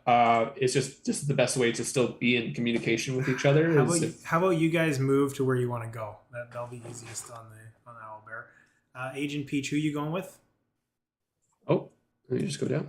I'll go with Bo. Go with both. Bo. Jorge. Jorge. Bo. I'm gonna go with Connor's dog. I'm gonna follow the dog. Eric, just out of curiosity, while I was asleep, did I get a long or a short rest? No, not even close. While I was violently put to sleep and dragged, am I fully rested now? All right. I don't think that spelled terrible. All right. As you're working through, Dermot's going to go with AO. It was an 18, by the way, for Manessa's agility on doing these ropes. All right. Wait, so I've got Tiburon and Cyrus that are going together. Yeah. No. Cyrus, you're in the other group. Because I can communicate telepathically with you, so it's best if we split up. So as you guys are going that way and you guys are going this way, as you guys start running for a little bit, and I know you guys can't see where you're going because I'm sliding you into the void of where you're choosing. The areas look like this and like this as you work your way in. All right. So let's start with Tibbs. As you are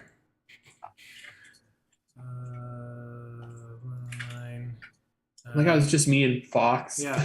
As you get to as you and Fox get into this chamber, and you realize that you've quickly run to a dead end.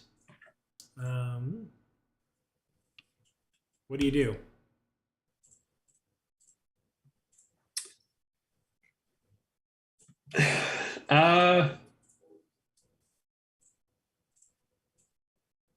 Yeah, I'm gonna have to check the walls. I'm gonna have to check the walls for anything. Right. As you start checking the walls, give me a stealth check.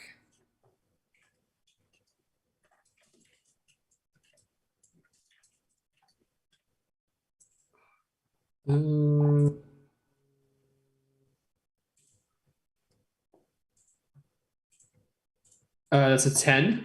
10. Fuck. You guys are not rolling well tonight. If I failed it, I can go again, Eric. Well, you did fail. All right, let's try that again. And 13 this time. Okay. As you go in checking the Oh, walls. sorry. You have 4 psionic. Sorry, I did that wrong. So I got 10 on the initial roll, right? So sorry, I read it wrong. You have 4 psionic energy dice, and they fuel various psionic powers. So I'm able to use, like, if I fail, I can roll a d6 and then add that to my roll. Okay, so it's 10 plus, so 15. Okay, yes. As you start working your way around, you get a pang like, oh, something's in here. Something's watching me. And you calm down. You focus into your mind. And you kind of still yourself just before you tip over what looks like a pickaxe. You find a bunch of rusty tools in here. And you quickly notice, with Fox holding Flame up, the ceiling is covered in bats. And they haven't noticed you yet. But beyond the debris, the tools, and some broken carts, you haven't been noticed yet. Okay. All right. I guess then me and Fox are gonna, aware of our surroundings now, and the bats, we're gonna back off as fast as we can, but still slowly, and then rejoin the group. Okay. So we'll probably be like a stage back of the group once we fully will rejoin. be a stage back of the group Yeah. unless they take long in another. Unless they take a short rest. Okay, so as you guys work your way up the rest of the group, you come to another fork in the road. Which way would you guys like to go? Right, without a question. Can I visualize this map that, like, going left would be a U-turn? Yeah, I would give you without hesitation. So this is the part about being a ranger and having these kind of skills. Is it's not so much a check. You can just get it. That's the benefits of it. You can kind of orient yourself as you're working through, and you find yourself working your way up. That being said, as you get into this segment of the chamber, and I probably should have drew this a little differently.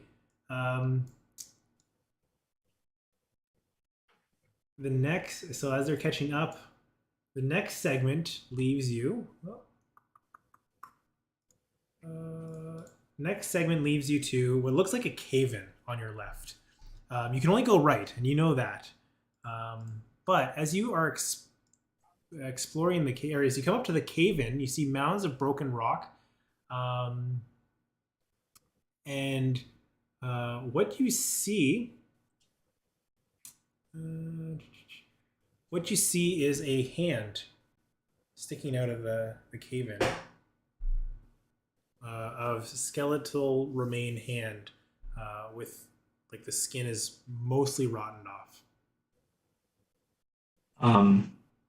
Can I investigate and maybe remove some rocks to expose more of the body, Right, so if there is? So you're pausing to take some time to explore the body. As you're doing, you're able to pull some rocks off, and you see what looks like the remains of some elvish creature. As the rest of the group catches up, Can I say something to Tiburon as this is going? I want to tell Tiburon about the creatures infecting my mind. Tiburon and you, serious. Right. Stay away from the creatures; they'll infect your mind. I can't see properly. All of that will be valuable information. okay.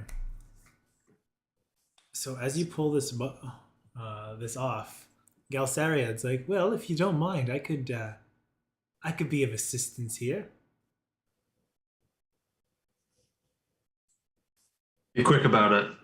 Do you have any- whatever. So long as it helps us. Do you have any questions for the deceased? What happened to you? How You know did it that- happen to you? Yeah. All right. As you see Galsariad walk up to the body and pulls up the back of the spine, and you see this elvish skull just there, and he's like, his eyes go green, and then the skull.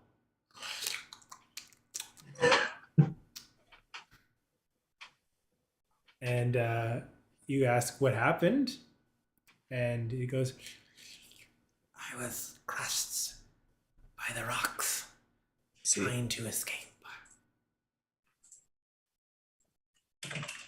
What were you trying to escape? Creatures, insects coming for us. Where are they coming from? The pond above the mines. The pond above the mine? Or above the mine? Okay. Eric, would we know of any such pond? You haven't explored up there. You went straight to the mine. No, but like no hit like a history. No. You don't know this area too well. Alright. Galsaria is like, well, we've got one more question. Make it good.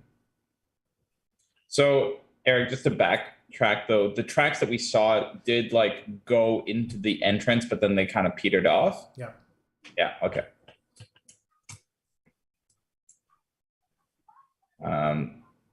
Anything, Bore? Should we ask how to? He knows how to defeat the. Yes. Just let's ask the easy question. How do you defeat these insects? I don't know. I got killed. As the voice. So go ahead. Oh, I was gonna say let's get going. Go ahead. Yeah, I was just about to run ahead. As you guys continue off, dropping the body and continuing down, we're gonna jump over to Issa again. As you were seeing Manasseh starting to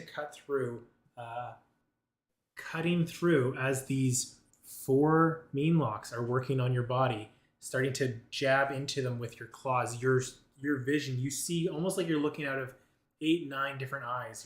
Your vision is split. You hear voices. Like your words are starting to get muffled and like the tones are getting crunched, for lack of a better word. As you see down out of one of those visions, you see your snake cutting through, breaking through one of the ropes. Your hand is free, but as you do, you see one of these mean locks reach down and try and cut with their pincer claws, cutting at your snake.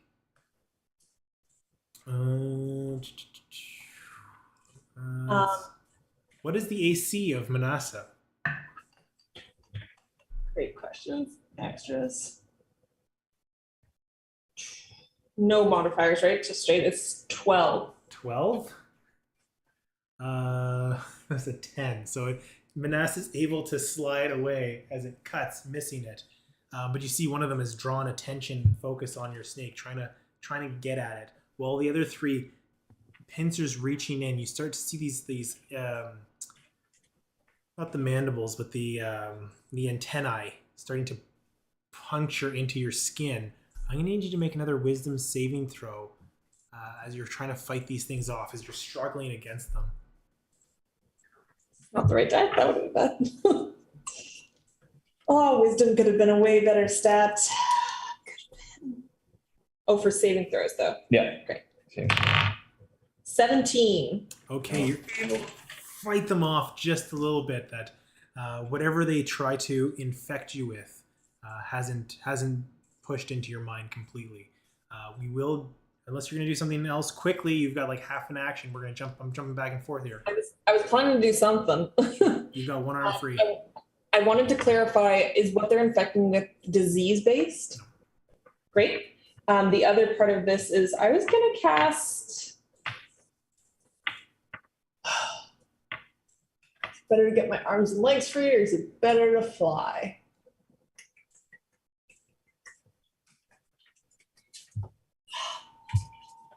I'm gonna reach down into my boot, which I know really well. I'd be able to do it with my eyes closed. And I'm gonna take my dagger and try and free my arms and legs. Okay, so you pull your dagger out and you're starting to cut at your other arm as these things are starting to take notice that you've broken an arm free, and we'll deal with that next. But we're going to jump back to the group as they work their way into the next segment. As they do, which way would you like to go? Oh no. All right, Ranger, where are we going? Dead straight. All the way down. all the way down. Okay, as you guys work your way across there, Like, do we want to like split up? No. Okay, we'll stay as a group. We're gonna go straight, Okay. Eric, yeah, straight to the bottom. So as you guys are walking through, make sure I got the right one. You notice that the walls are all covered in moss, and as you, the moss gets really thick as you're working your way down in these corridors. That the sound, the echoing of those drops of water that you've heard, the echoes of your footfalls working through are completely muffled. That sound in here has largely died out as you're walking through. It's almost like one of those like quiet rooms, quiet chambers that absorb everything. Yeah. And as you're working your way through, Boré, as you're leading the charge, you hear a voice. You hear. Actually, let me take a look who you hear, because I don't know if we established this. You hear a very familiar voice of your father. Hey, what are you doing down here? I'm going to like freeze with like shock, I guess. And I kind of go into like a little paralysis of like, what are you doing down here?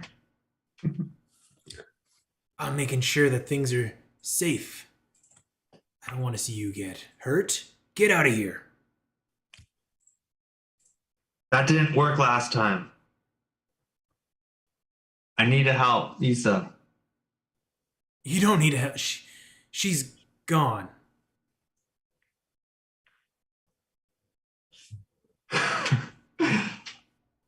That's not. And then can I recognize that something that my father wouldn't say? Give me an intelligence check. With advantage. I think this is probably easy. And you know what? Don't even bother rolling. Yeah, you could figure that out. Recognizing it might not necessarily be my father. I keep going. Keep pushing. And you start to hear your mother's voice. You start to hear your childhood friend's voice, all trying to plead for you to stay away as you're working your way down. Eric, I have a question. Yeah. As we're navigating through this central passage, because Boré has a torch, is that right? Yep. Yeah. So with dark vision, could I get since there's a light source, could I get a better sense of these passageways as we're moving past them? Sure. What do you gather? They're all fairly similar. You know that they're going off in different directions, but okay. None of them yeah, I guess it was more to see like if there are any like more immediate dead ends that I could see as I was going. Not from how far the light kicks off. Okay. The light gives you enough around you, but it drops off much shallower than you would normally get from your torch. So you get about 15 feet rather than the 30 that I would normally help you. Almost like a magical darkness is holding back the light. Yeah. Understood. As you guys work your way to the bottom,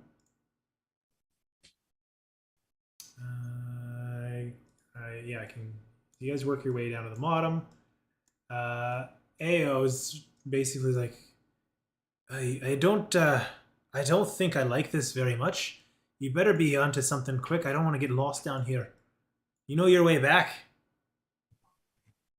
Yeah. I mean, you think we're enjoying this?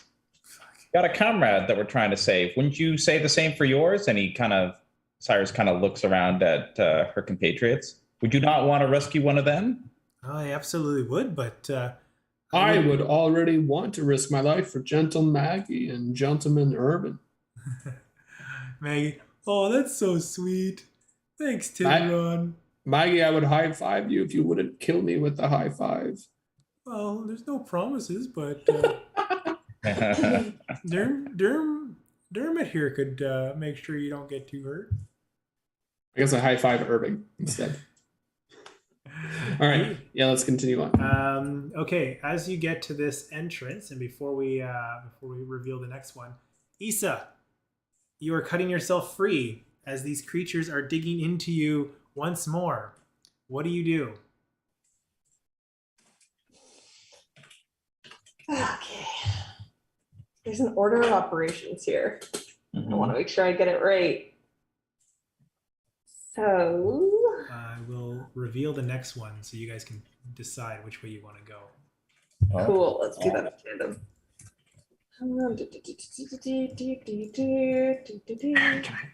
Can I see that a little slower? Yeah, that's fine.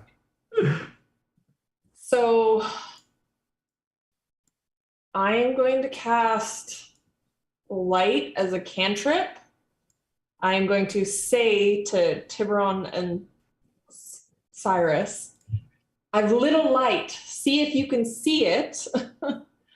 And I am going to, if you'll allow me as a bonus action, cast Radiant Soul so that I can fly up and get out of the grasp of these creatures. Well, your feet are still tied.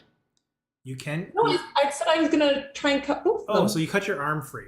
So Okay. if you want, you can spend this turn cutting your legs free. Cool. I'll give you that as you cast light. So you're working on your feet. Okay. So, like, Manasseh is summoned. So, in theory, Manasseh has an action, right? Yeah, but if we remembered, if you want to get them to do stuff like attack, then it's going to cost your action to get them attack, or they can just do normal stuff without the action. Okay. Can I get Manasseh to cast the light? Sure. Be a light up snake? Yeah. And then do I get So mine back? you got a little glowworm while you're working on your feet. It's great. All right. As the light goes, you see the one snake that's trying to catch it kind of blasts back and seems to recoil from it, while the other three look fairly angry and almost look more focused. One's trying to hold your arms and fight you back. So it's going to take some effort to like cut your feet. That's why I said it's going to slow you down, because they're going to be actively trying to put you back on the table.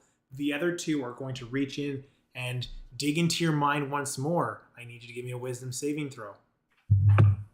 Oh, wisdom. Wisdom. Be smart. 16? You are going to take some damage. Oh, wow, it's 16. 16. It's a climbing DC, so each round. Oh, okay. I was gonna say 16 is a little. 16 is really high for their level. I know. It gets higher each round. That's why. Yeah. I was like, I could Eldritch Blast, but I don't feel like blasting my own legs off. That's 9 points of psychic damage as you are. Okay. I'm still Jumping back to the group. So has Isa communicated that she's cast a light? Yeah, no, yeah. Yeah, she did. Yeah. Can we see a light coming from any of the tunnels that we're near? No. Can I see anything with my dark vision now that I have a light? You can see these creatures a little bit better around you. Again, your light, while it is giving you a bit of a pocket, it is being restrained by the magical darkness in this chamber. What magic. All right. So I kind of assume the voices kind of pick up in my head. As you turn the corner, you're fighting off. So I'm gonna say like I stop and like take a knee. So grabbing my head, I said, I'll let it like a scream, I guess. I love it. Ah! And go on, that way. We're getting closer. Okay, which way do you direct them? I was going to direct them if we're going south, west. To the west. I'm thinking, Tiburon, I don't know how much time we're gonna have. Things are sounding pretty grim. Maybe Do you want me to go to the east and you go to the I'm gonna west? check this side. Or you can go there and I can go. All right. Just one of us needs to. Me and Fox to the east. Everybody else. Me, Fox, And give me Maggie. Peach, to what the are you east. doing? Peach, what are you doing? Peach. Sorry. I am going to, I think, just be sprinting to the west, if that might connect. Yeah. All right, so as you're leading the charge to the west, AO and group is going to go with H and Peach and Cyrus, while the other folks are going to go. And Boria, you're just kind of taking knee. Are you staying there? You're waiting. I can't hear you. Yeah, say I'm like 30 seconds behind. Okay. Yeah, you're heading a little behind. As we do.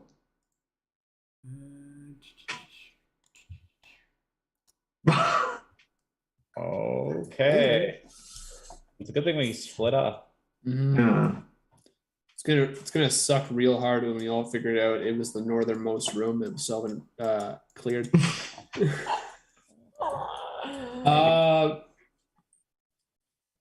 Yeah. I guess me and Fox are going to head north. Eric. Okay. It's like not south. Oh. I mean, if we head north and it's like there's like nothing there and it's just a random room, that's fine. Then we can head south anyways. And if we head south, there's nothing, then we can go west, right? Yeah. Okay. The rest of the group, Peach and Co. Where are you guys going? I think straight south, eh, Peach? Yeah. Yeah, let's do that. Can you see it, Peach? Yep. Yeah, I've got it on my phone. Thank you. All right. So, as you guys work your way up, Bo, where are you going?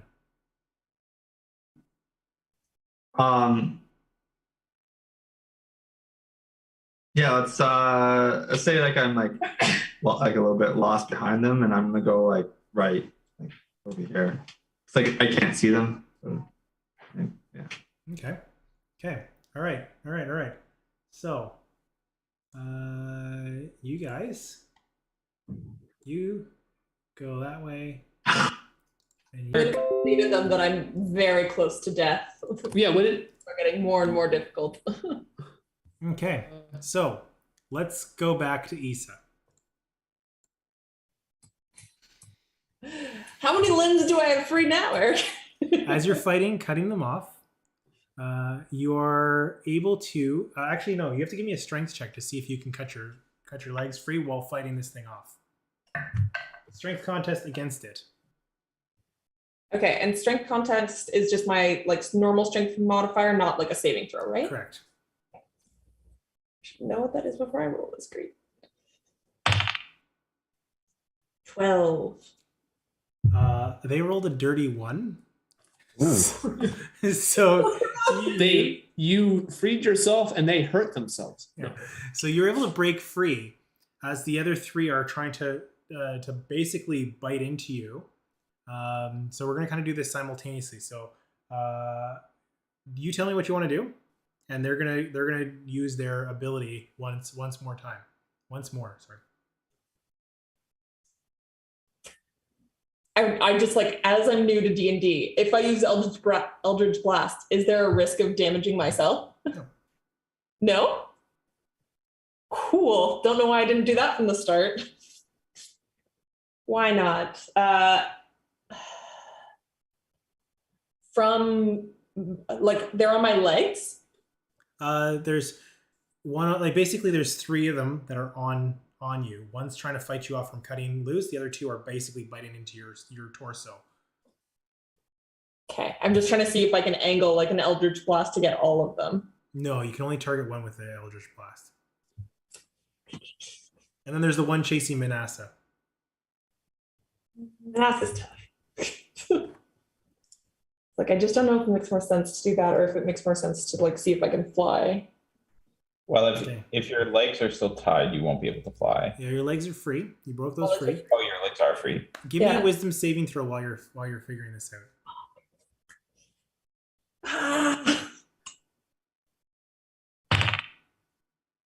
Nat 20 plus 3. Oh, very nice. You were able to fight off their incursions, trying to push you closer to a complete transformation of the mind. So I'm going to do Radiant Soul, which means that my eyes glimmer and translucent wings sprout from my back, and I am able to move up to 30 feet. Yeah. With Manassa, who I assume is going to wrap herself around my leg or something, so I have a source of light. As I'm flying up, can I see anything on the top of this cave? Like, are there any other... So you things in this room? break them out. The radiant soul glowing pushes them off of you. They are Great. all reeling back from the light as you fly up to the ceiling of this cave, which is only about 30 feet high. It's not super high.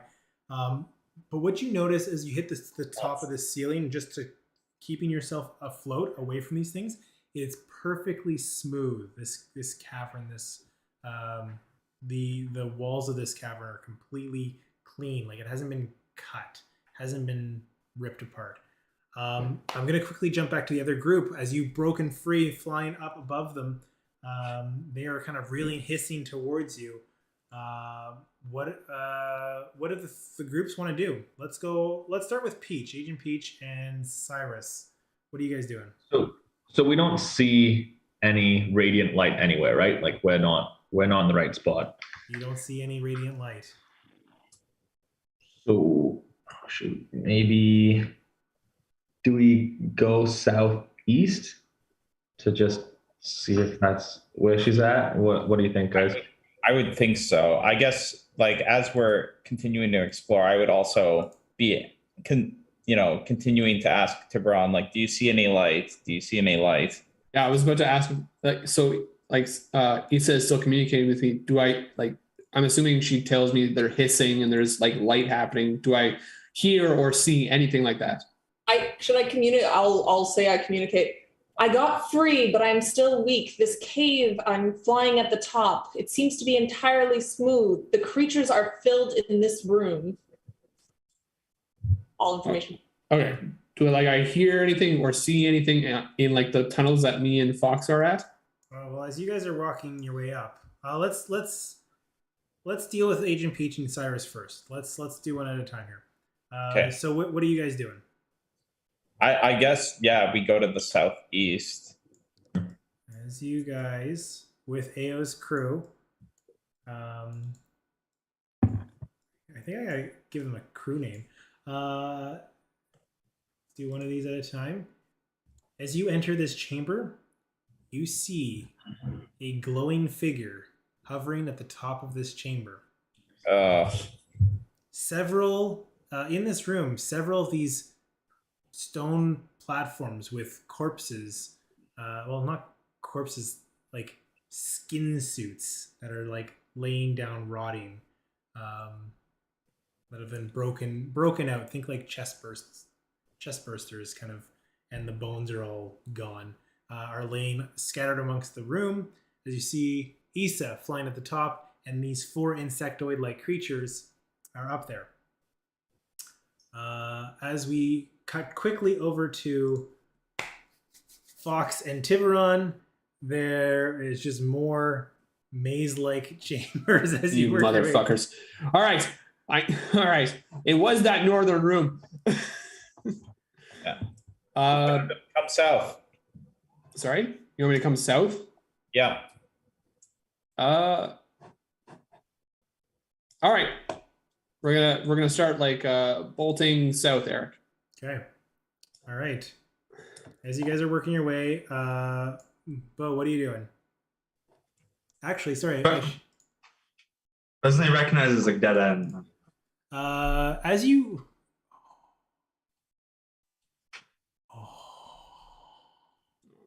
go in here, there is something in here. You are not alone. It's a Tarrasque. Fuck, why do you guys keep breaking up in the weird spots?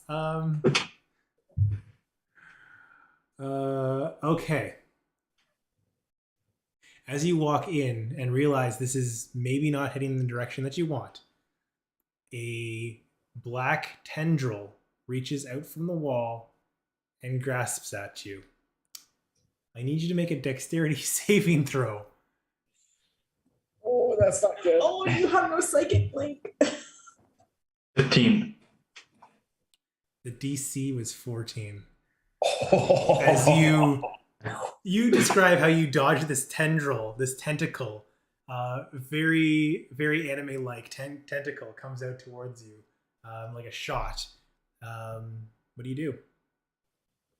I'm gonna sidestep it, and as a bonus action, when a large creature you can see within 5 feet hits or misses you, you can attack as a reaction. Okay, yeah, it misses. So I'm gonna try to cut its like the tentacle Oh, I love as it. it cut. Yeah, I love it.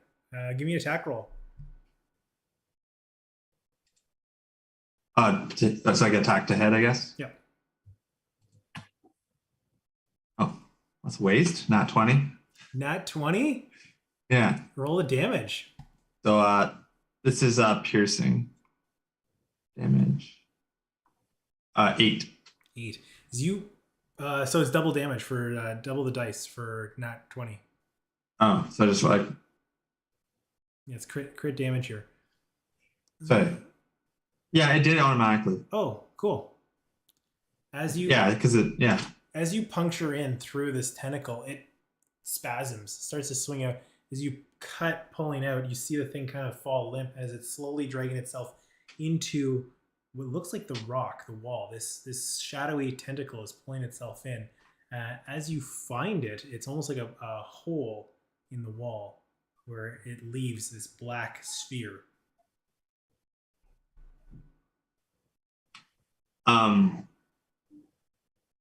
I wouldn't recognize what it is. No. Recognizing the group's not here and it's a dead end, I am going to do a U-turn Okay. and make that next. Okay, cool. So I'll be like here, I guess. Yeah. All right. So as we jump to the other group, I'm going to use the same initiative that you guys had from earlier. Okay. You guys would, I would say you guys are going to need a round to get in, and I'll say the same for, so that first round. Borg. Borg. Can I go to the first round? I'm going back to the initiative, and I'm jumping back in where we left off, just to keep. So Borg, you're at the top of my list. So you just get into this chamber. Next is Tiburon. So you can get into the chamber. Ao is gonna go first. Ao grabs her bow. She's like, "Well, don't you sit there on your hands. Let's start killing these things." And starts firing off a longbow. First strike's gonna miss. Second strike's gonna hit. As you see, one of these creatures gets hit by this arrow shot, dealing. All right, it looks like you found a good spot. Dermot is going to do that same ball of energy as he shoots out that glowing orange ball and comes down on top of one of these creatures. That's going to hit. Next up is Agent Peach. You're next in the order. What would you like to do? So there is it 4 creatures in total? Yeah. Great. Well, I will try Bane yet again. So if they could do a charisma check, that's 12 to the. Yeah, let me just 1, 2, 3, 4, and Isa. Let's just shrink that down. Those symbols look awesome. 3, 4. Okay. Cool. Okay, so you're aiming for these creatures. And Bane, charisma saving throw, right? Mm-hmm. Saving throw. That's a fail. It's a fail. And what's your AC or your DC? 12. So, baned, and baned. Excellent. Okay. So as Peach banes these creatures, they're all a little weakened. As you can see, Peach reaching out. What color is your magic, or like describe your magic a little bit? Ooh, that's a really good question. Make it a dark purple. Dark purple. Yeah. Cool. Yeah. Okay. And then I'll just use a little bit of movement to go towards Issa. Okay. Yeah. All right. As you enter the room and you head in with your dark purple magic swimming around the room, the next up in the order is Irvin, who's going to be like, maybe you guys can fight these things. And like tucks in behind the counter or this stalactite. And Cyrus, Yes. you're up. All right. So I guess Cyrus is going to look at one of the creatures that has been baned. So I guess number one for this purpose. And he is going to reach into the mind of that insect creature and just sort of whisper, "Good Lord, you are hideous. No wonder you live in the dark." And he's going to cast Dissonant Whispers Okay. on that creature.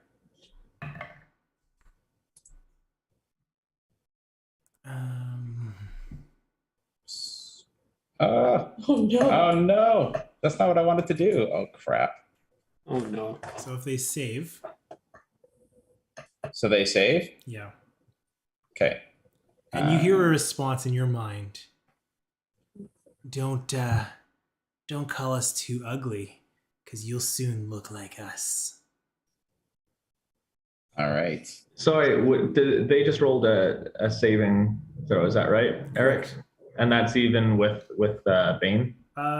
Let's just say they nat 20'd it. And Okay. the Bane Yes.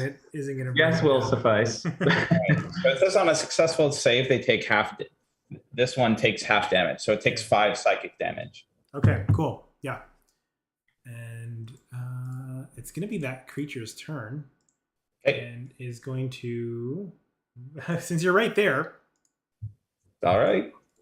it's going to. I'm in danger. Oh, how mean do I want to be? No. I'm so close to death. You mean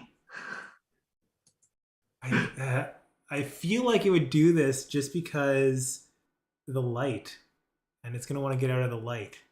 So it's going to try and grapple you with its action.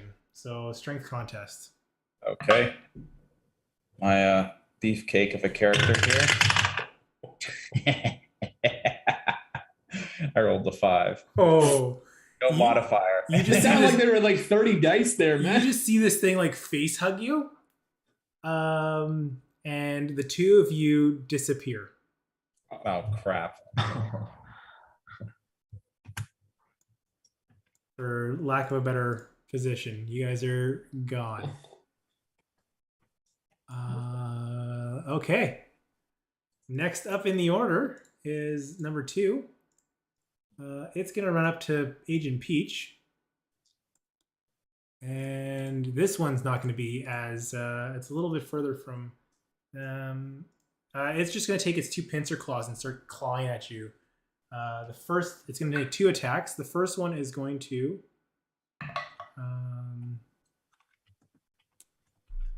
first one's going to hit for 7 points of damage.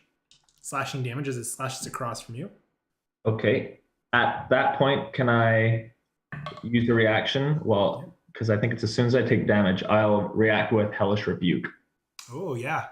Yeah. So if they can make a dex save, I'll put in the 7 damage here. Okay.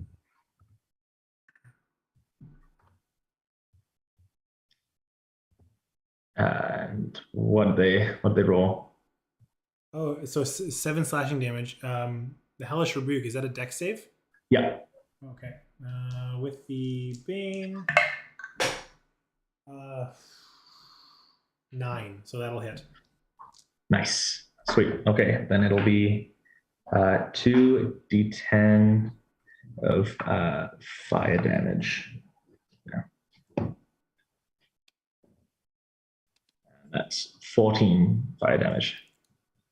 Boom! As you light it up, it explodes. You see insectoid chitinous body parts fly through the room. As that one had previously been hit by Dermot and Ao. Number 3. This one is going to disappear because it can't get close enough to anybody else, and you are flying up above, so it's not going to do that. And then the 4th one, who is not being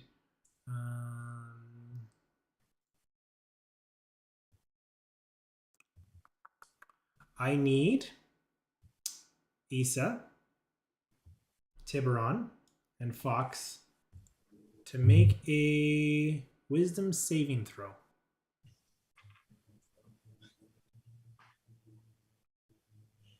11. 22. Oh, there we go. You're good. When it counts. The DC is 11, so you just saved. Yes. Let me roll for Fox. Fox rolled a 5. Fuck. Fox is dead. Fox is just like, ain't no way I'm going in there. And he is frightened. As this creature does, it's going to move towards you. Tibbs. And Issa. Issa, you're up next. Cool. So I only have a minute on my flying, so if you want to let me know when that ends. Yep, that's 10 rounds. I think it'll be fine. Okay. But I'm going to cast Eldritch Blast at number 4. Yeah. Okay. So that's a 26 to hit. That'll hit. Great. And then I need a D10. That one? Yeah. Okay, so it's 3 of, what damage is that? It should say if you click on Eldritch Blast. Perfect. I assume Force. 3 force damage. Okay. Okay. Force and another 3 of Radiant from Radiant Soul. Gotcha. Sweet. 6. All right. So that's your turn. Are you moving anywhere? I'm gonna move myself. I guess I have to do this, right? Borg, you're on deck, so you'll be next. Because I have 120 feet of range on Eldritch Blast. Oh yeah. Okay. Yeah, You back up.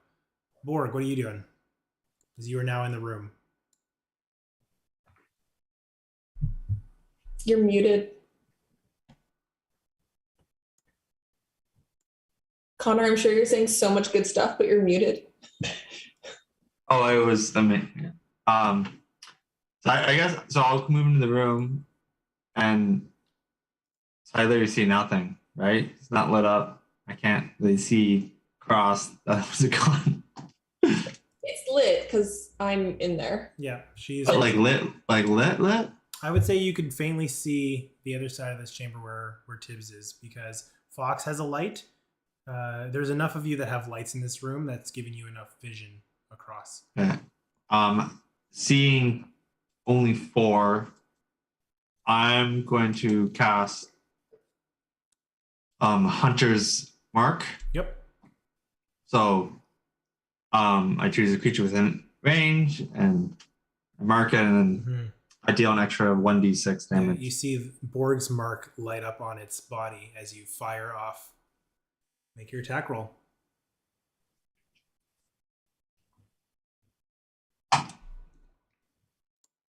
Uh, 20 to hit. Oh yeah, Dirty. easy. 20. Yeah, you hit the thing in the flank as your arrow comes across, finding its mark. How much damage do you do there? 8 damage. So that's your bow plus your hunter's mark damage. Yeah. Okay, cool. Sorry, 2 was the hunter's mark. Okay, this So thing is 10 starting to look. total. Thing is starting to look fairly bloody as it takes those strikes. Tiburon, you're up. Oh, so Maggie's gonna run in, not see anything, and not get far enough to strike. Tiburon, you're up next. All right, so I'm going to attack the thing that's right in front of us. So I'm gonna hex it and then booming blade it. Okay, yeah. All right, so booming blade, 15 to hit. That'll hit. All right, and so it's there's no sneak attack, Eric, because this thing advanced on us and it's not within 5 feet of any other enemy. All right, so it's 6 damage. Booming blade is now attached to it, so if it moves, it'll take 1d8 of storm damage or thunder damage. Well, as you do, it falls back and dies with your first strike. Oh, so it takes nothing. So as that booming energy just kind of fizzles as you hear a pop. Is there any other of these things in my field of vision? Not that you can see. Okay, because then I would just pass the hex on to it. Okay. Okay. I'm going to drop out of combat initiative here for a second. Agent Peach, you're on deck. But we're going to jump over to Cyrus. No. As you're still communicating with me, as Cyrus. you are in fact in this dark chamber with this creature, it's going to try and bite into you. And I need you to make a wisdom saving throw. Sure.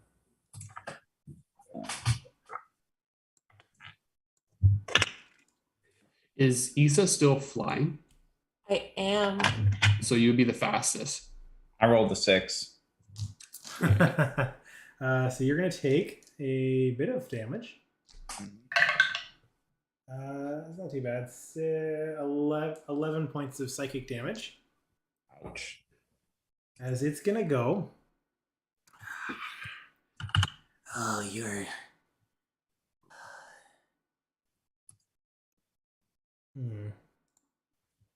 I'll come back for you. As it disappears again.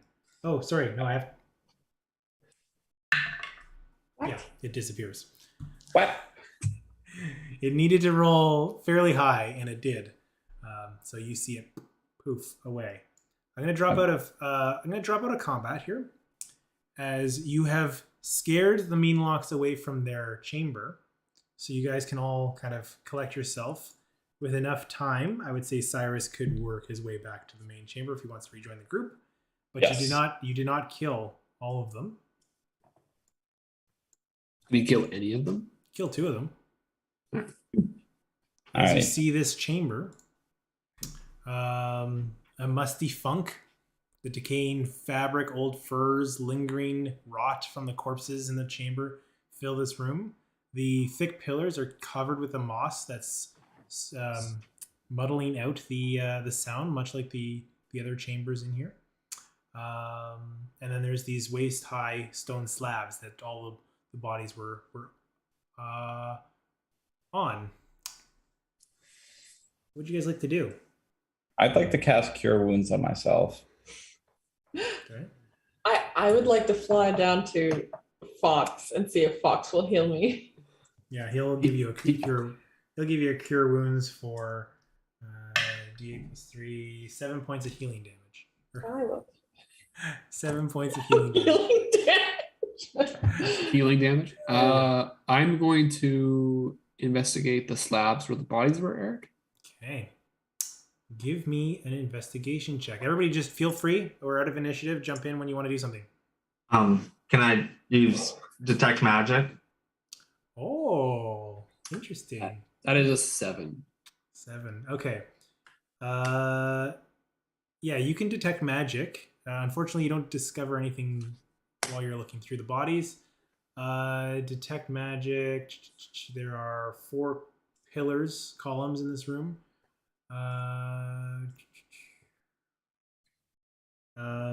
On one of the bodies, you see what looks like something glowing that picks up a faint hum of magic. As one of the bodies that's decaying, the skin sacs, if you will, you see that they had a pair of goggles that seems to be glowing with magical energy. I believe it's enchantment magic.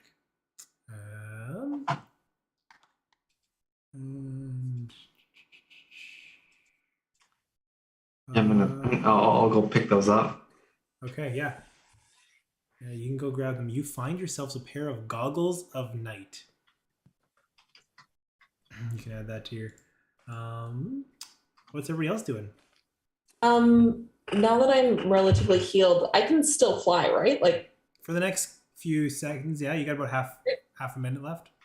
okay, I'm in that time. I'm gonna try and get up to like a greater vantage point to see if I can kind of scope the room as a whole. Eric, how much? So we had 4 hours entering the cave, telepathically linked. What is it now? Like Like an three hour and a and a half? half. Hour and a half An hour and a half? Okay. total. Yeah. So, give me a perception check, Issa, while you're at the top of that chamber.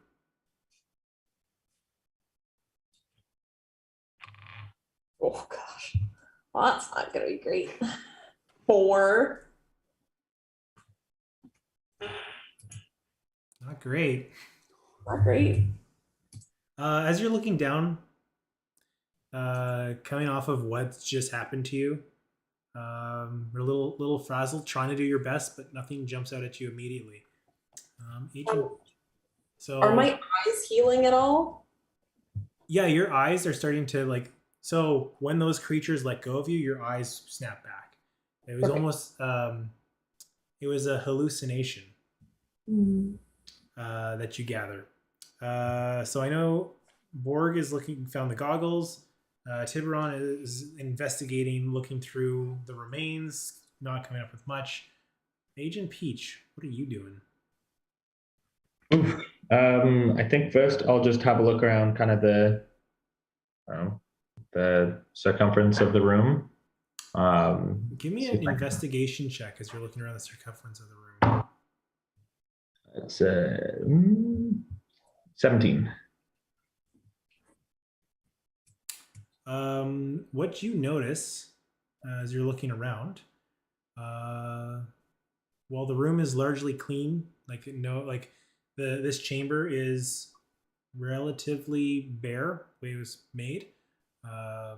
You see what seems to be like metal wiring along the base of the edge of this room as you're following along the perimeter. As you follow, as you notice it and follow it along, it connects to each 4 of those pillars. With the 17, as you follow along a little further, you notice at the end of these wires appear to be candle-like objects attached to each of these pillars. Okay. Can I just try and extinguish the flames either by physical means or? There's no flames on it. It's just metal wiring to these Oh, sorry. I thought they were. candle-like Okay. objects. They're shaped like candles. Can I I might say TNT. Yeah.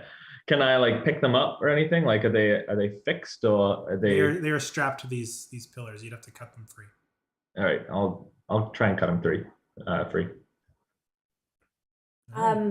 What was the name of their party that's the necromancer friend? Well, Ao's crew. My name is Ao Jabe, and I call these folks the Jabberwockies. Jabberwocky. Gonna let that one sit. Jabberwocky Bo. What was that one's name? Necromancer? Oh, Galsariad. Not even close. Great. Galsariad. There's dead bodies in this room, right? I would love to hear what they have to say. As he goes up to one and tries to do what he did to the skeleton. Maybe the ones with the goggles? These sacks no longer have the essence to make them speak. My magic is no good on these bodies. Agent Peach, as you're cutting through, how are you doing it? Well, I don't have a whole lot of sharp objects, so I may have to bite through it. Unless they're like truly metal, in which case, like, obviously I will just ask someone to give me a hand, but I have like a quarterstaff and some darts. As you're biting through, give me an attack roll. Okay.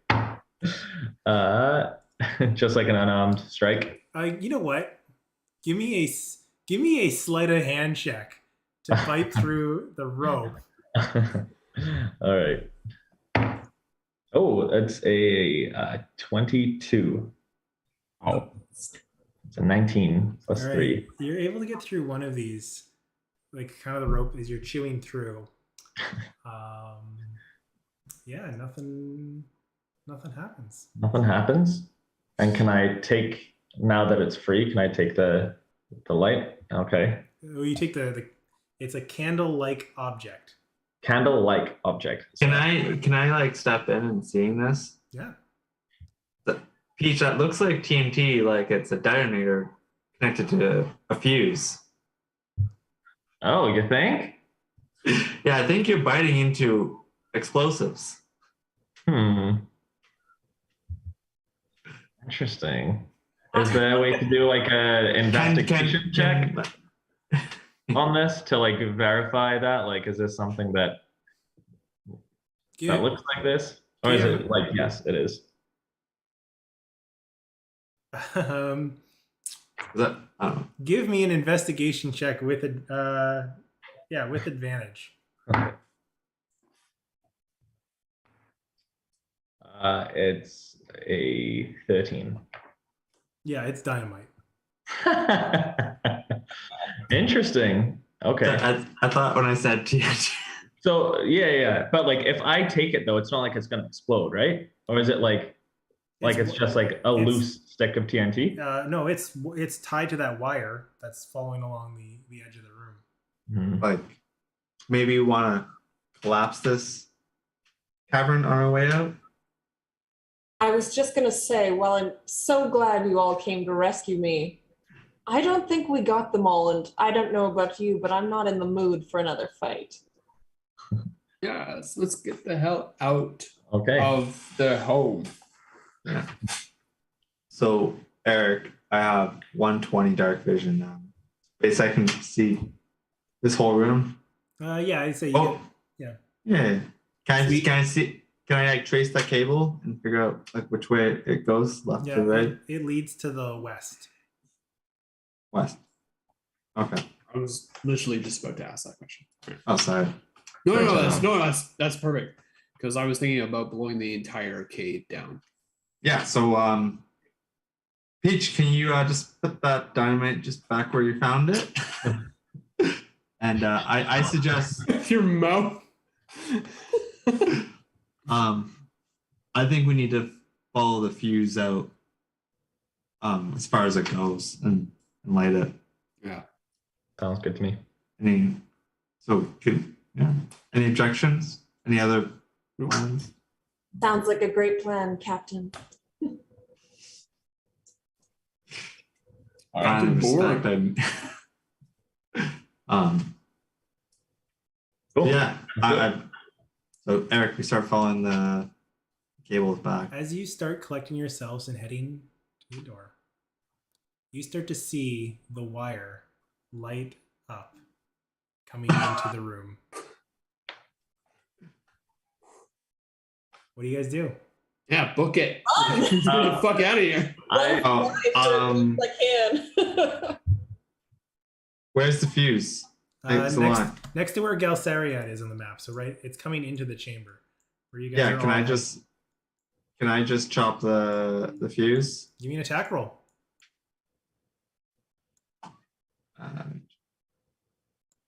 So just like a d20. Yep. Yeah, just like a regular attack with your weapon, like you're attacking anything else. 14. AC on these are 12. So yeah, you are able to cut through the wire, and you see that end as the fuse stops. Yeah.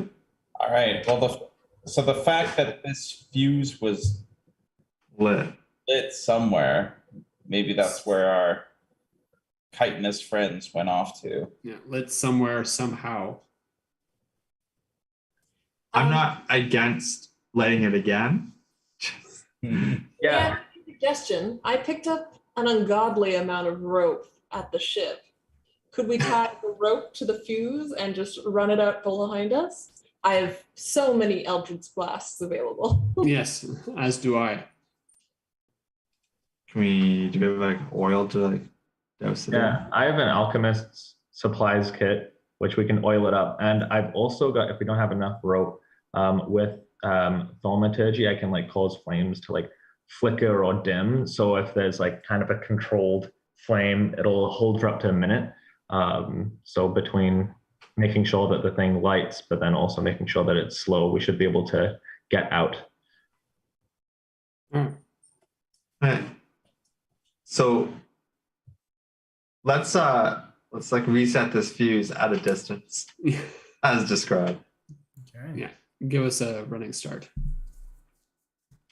Give me a perception check. The group. Sure. Everybody. Yeah. The group? 18.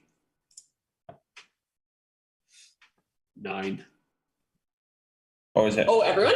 Is it the Yeah. group? You said group, right, Eric? 11. 7. Eight? 8. 8? 8. So none of you see it other than Borg. You notice Irving wandering on the bodies, just picking stuff up as you guys are working on this. And as you guys reset the lights, it was like, all right, well, I think whatever you got planned here is fun and great. As like the group, the Jabberwockies, kind of arrange themselves near her. And he's like, well, try not to blow yourselves up. As she takes a tablet out of her bag, smashes it on the ground next to the group, and almost like lightning, poof, poof, poof, poof, the 5 of them disappear. Lovely. The bitch. It's that bear! That bear! Aggie, Irving, where have you gone? That bear? Whatever they took from the house, what Ario took from the house that wasn't willing to give it back. Oh. I'm just musing. Anyway, we've got a The whole... teddy bear. The teddy bear. What are you guys doing? Can we? I guess setting the fuse and getting out of here? Did we take the goggles? Did anyone grab Yeah, the goggles? Oh, I'm wearing them. yeah. But 120 dark vision. Yeah, so I would say let's go back to where it was let. Prepare for a fight, but also ready to light it again. Okay. So as you guys wander out of this chamber and lighting the torch to blow up that cave. As you do you guys do it? Who's lighting this thing? I'll light it up to the box. I thought Agent Peach was going to like slowly light it with thaumaturgy. Oh. Oh, well, Borg can light it, but then I'll just stimmy the flame a little. As you guys work together to send this now lit fuse on your own accord after you've evacuated the chamber, you hear a loud bang. As no amount of moss is going to muffle the sound of the large chamber collapsing as each of the pillars explodes. The cave itself is starting to collapse. As you guys run through, portions of the chamber start to fall around you. As you guys start to run out, I need you guys to make a dexterity saving throw. Okay. Dodging the collapsing God. stonework.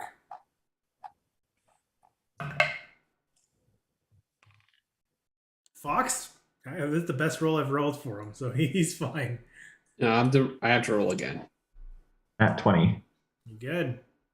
16. Nat 2. Nat. 15. No, I got 4. Not 15. okay. 15 as well. Done. All right. Well, luckily it was a group check and not an individual check.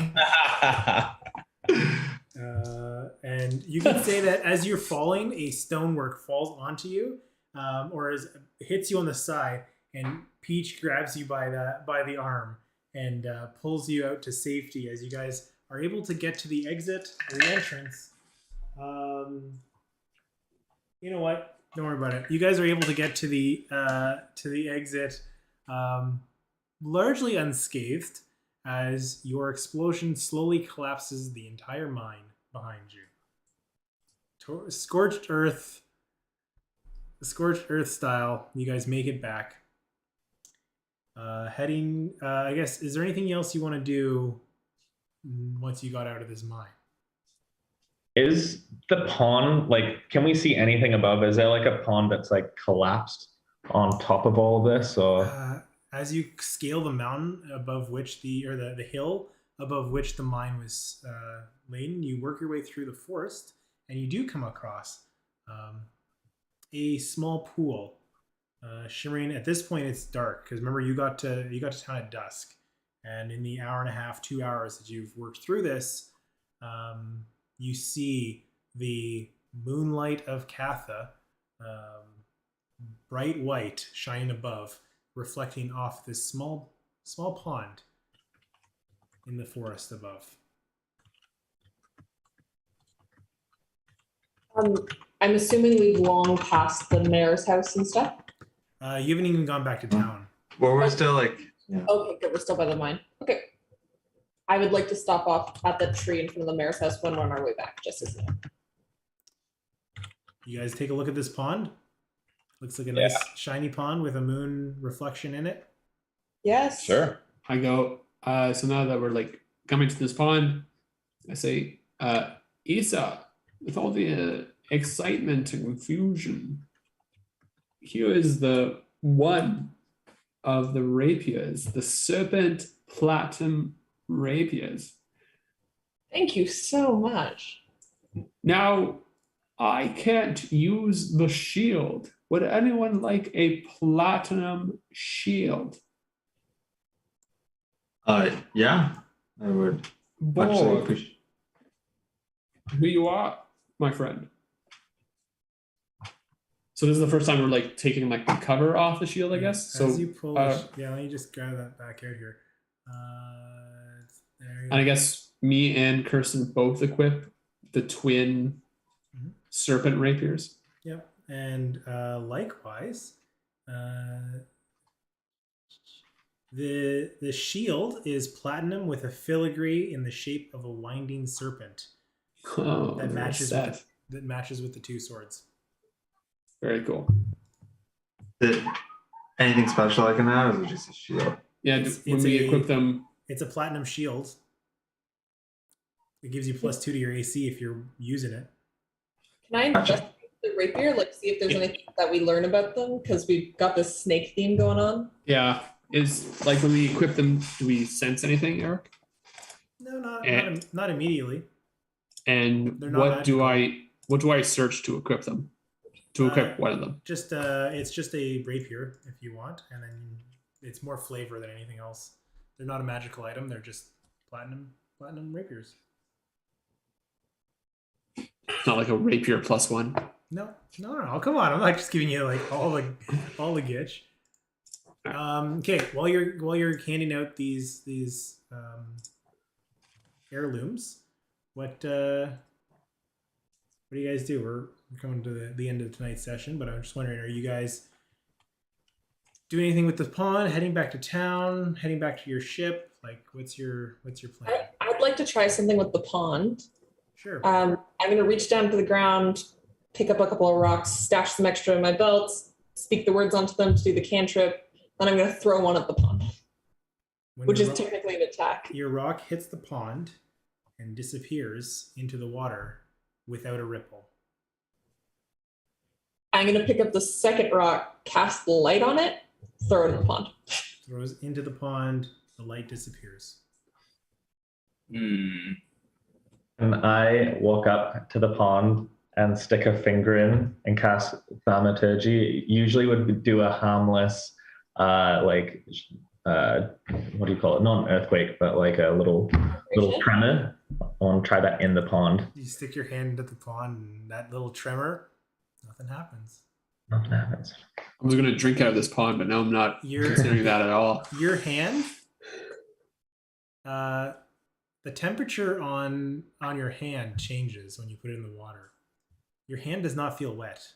It feels warm, almost like tropical heat warm, which is not matching the mountainside hill that you're currently in.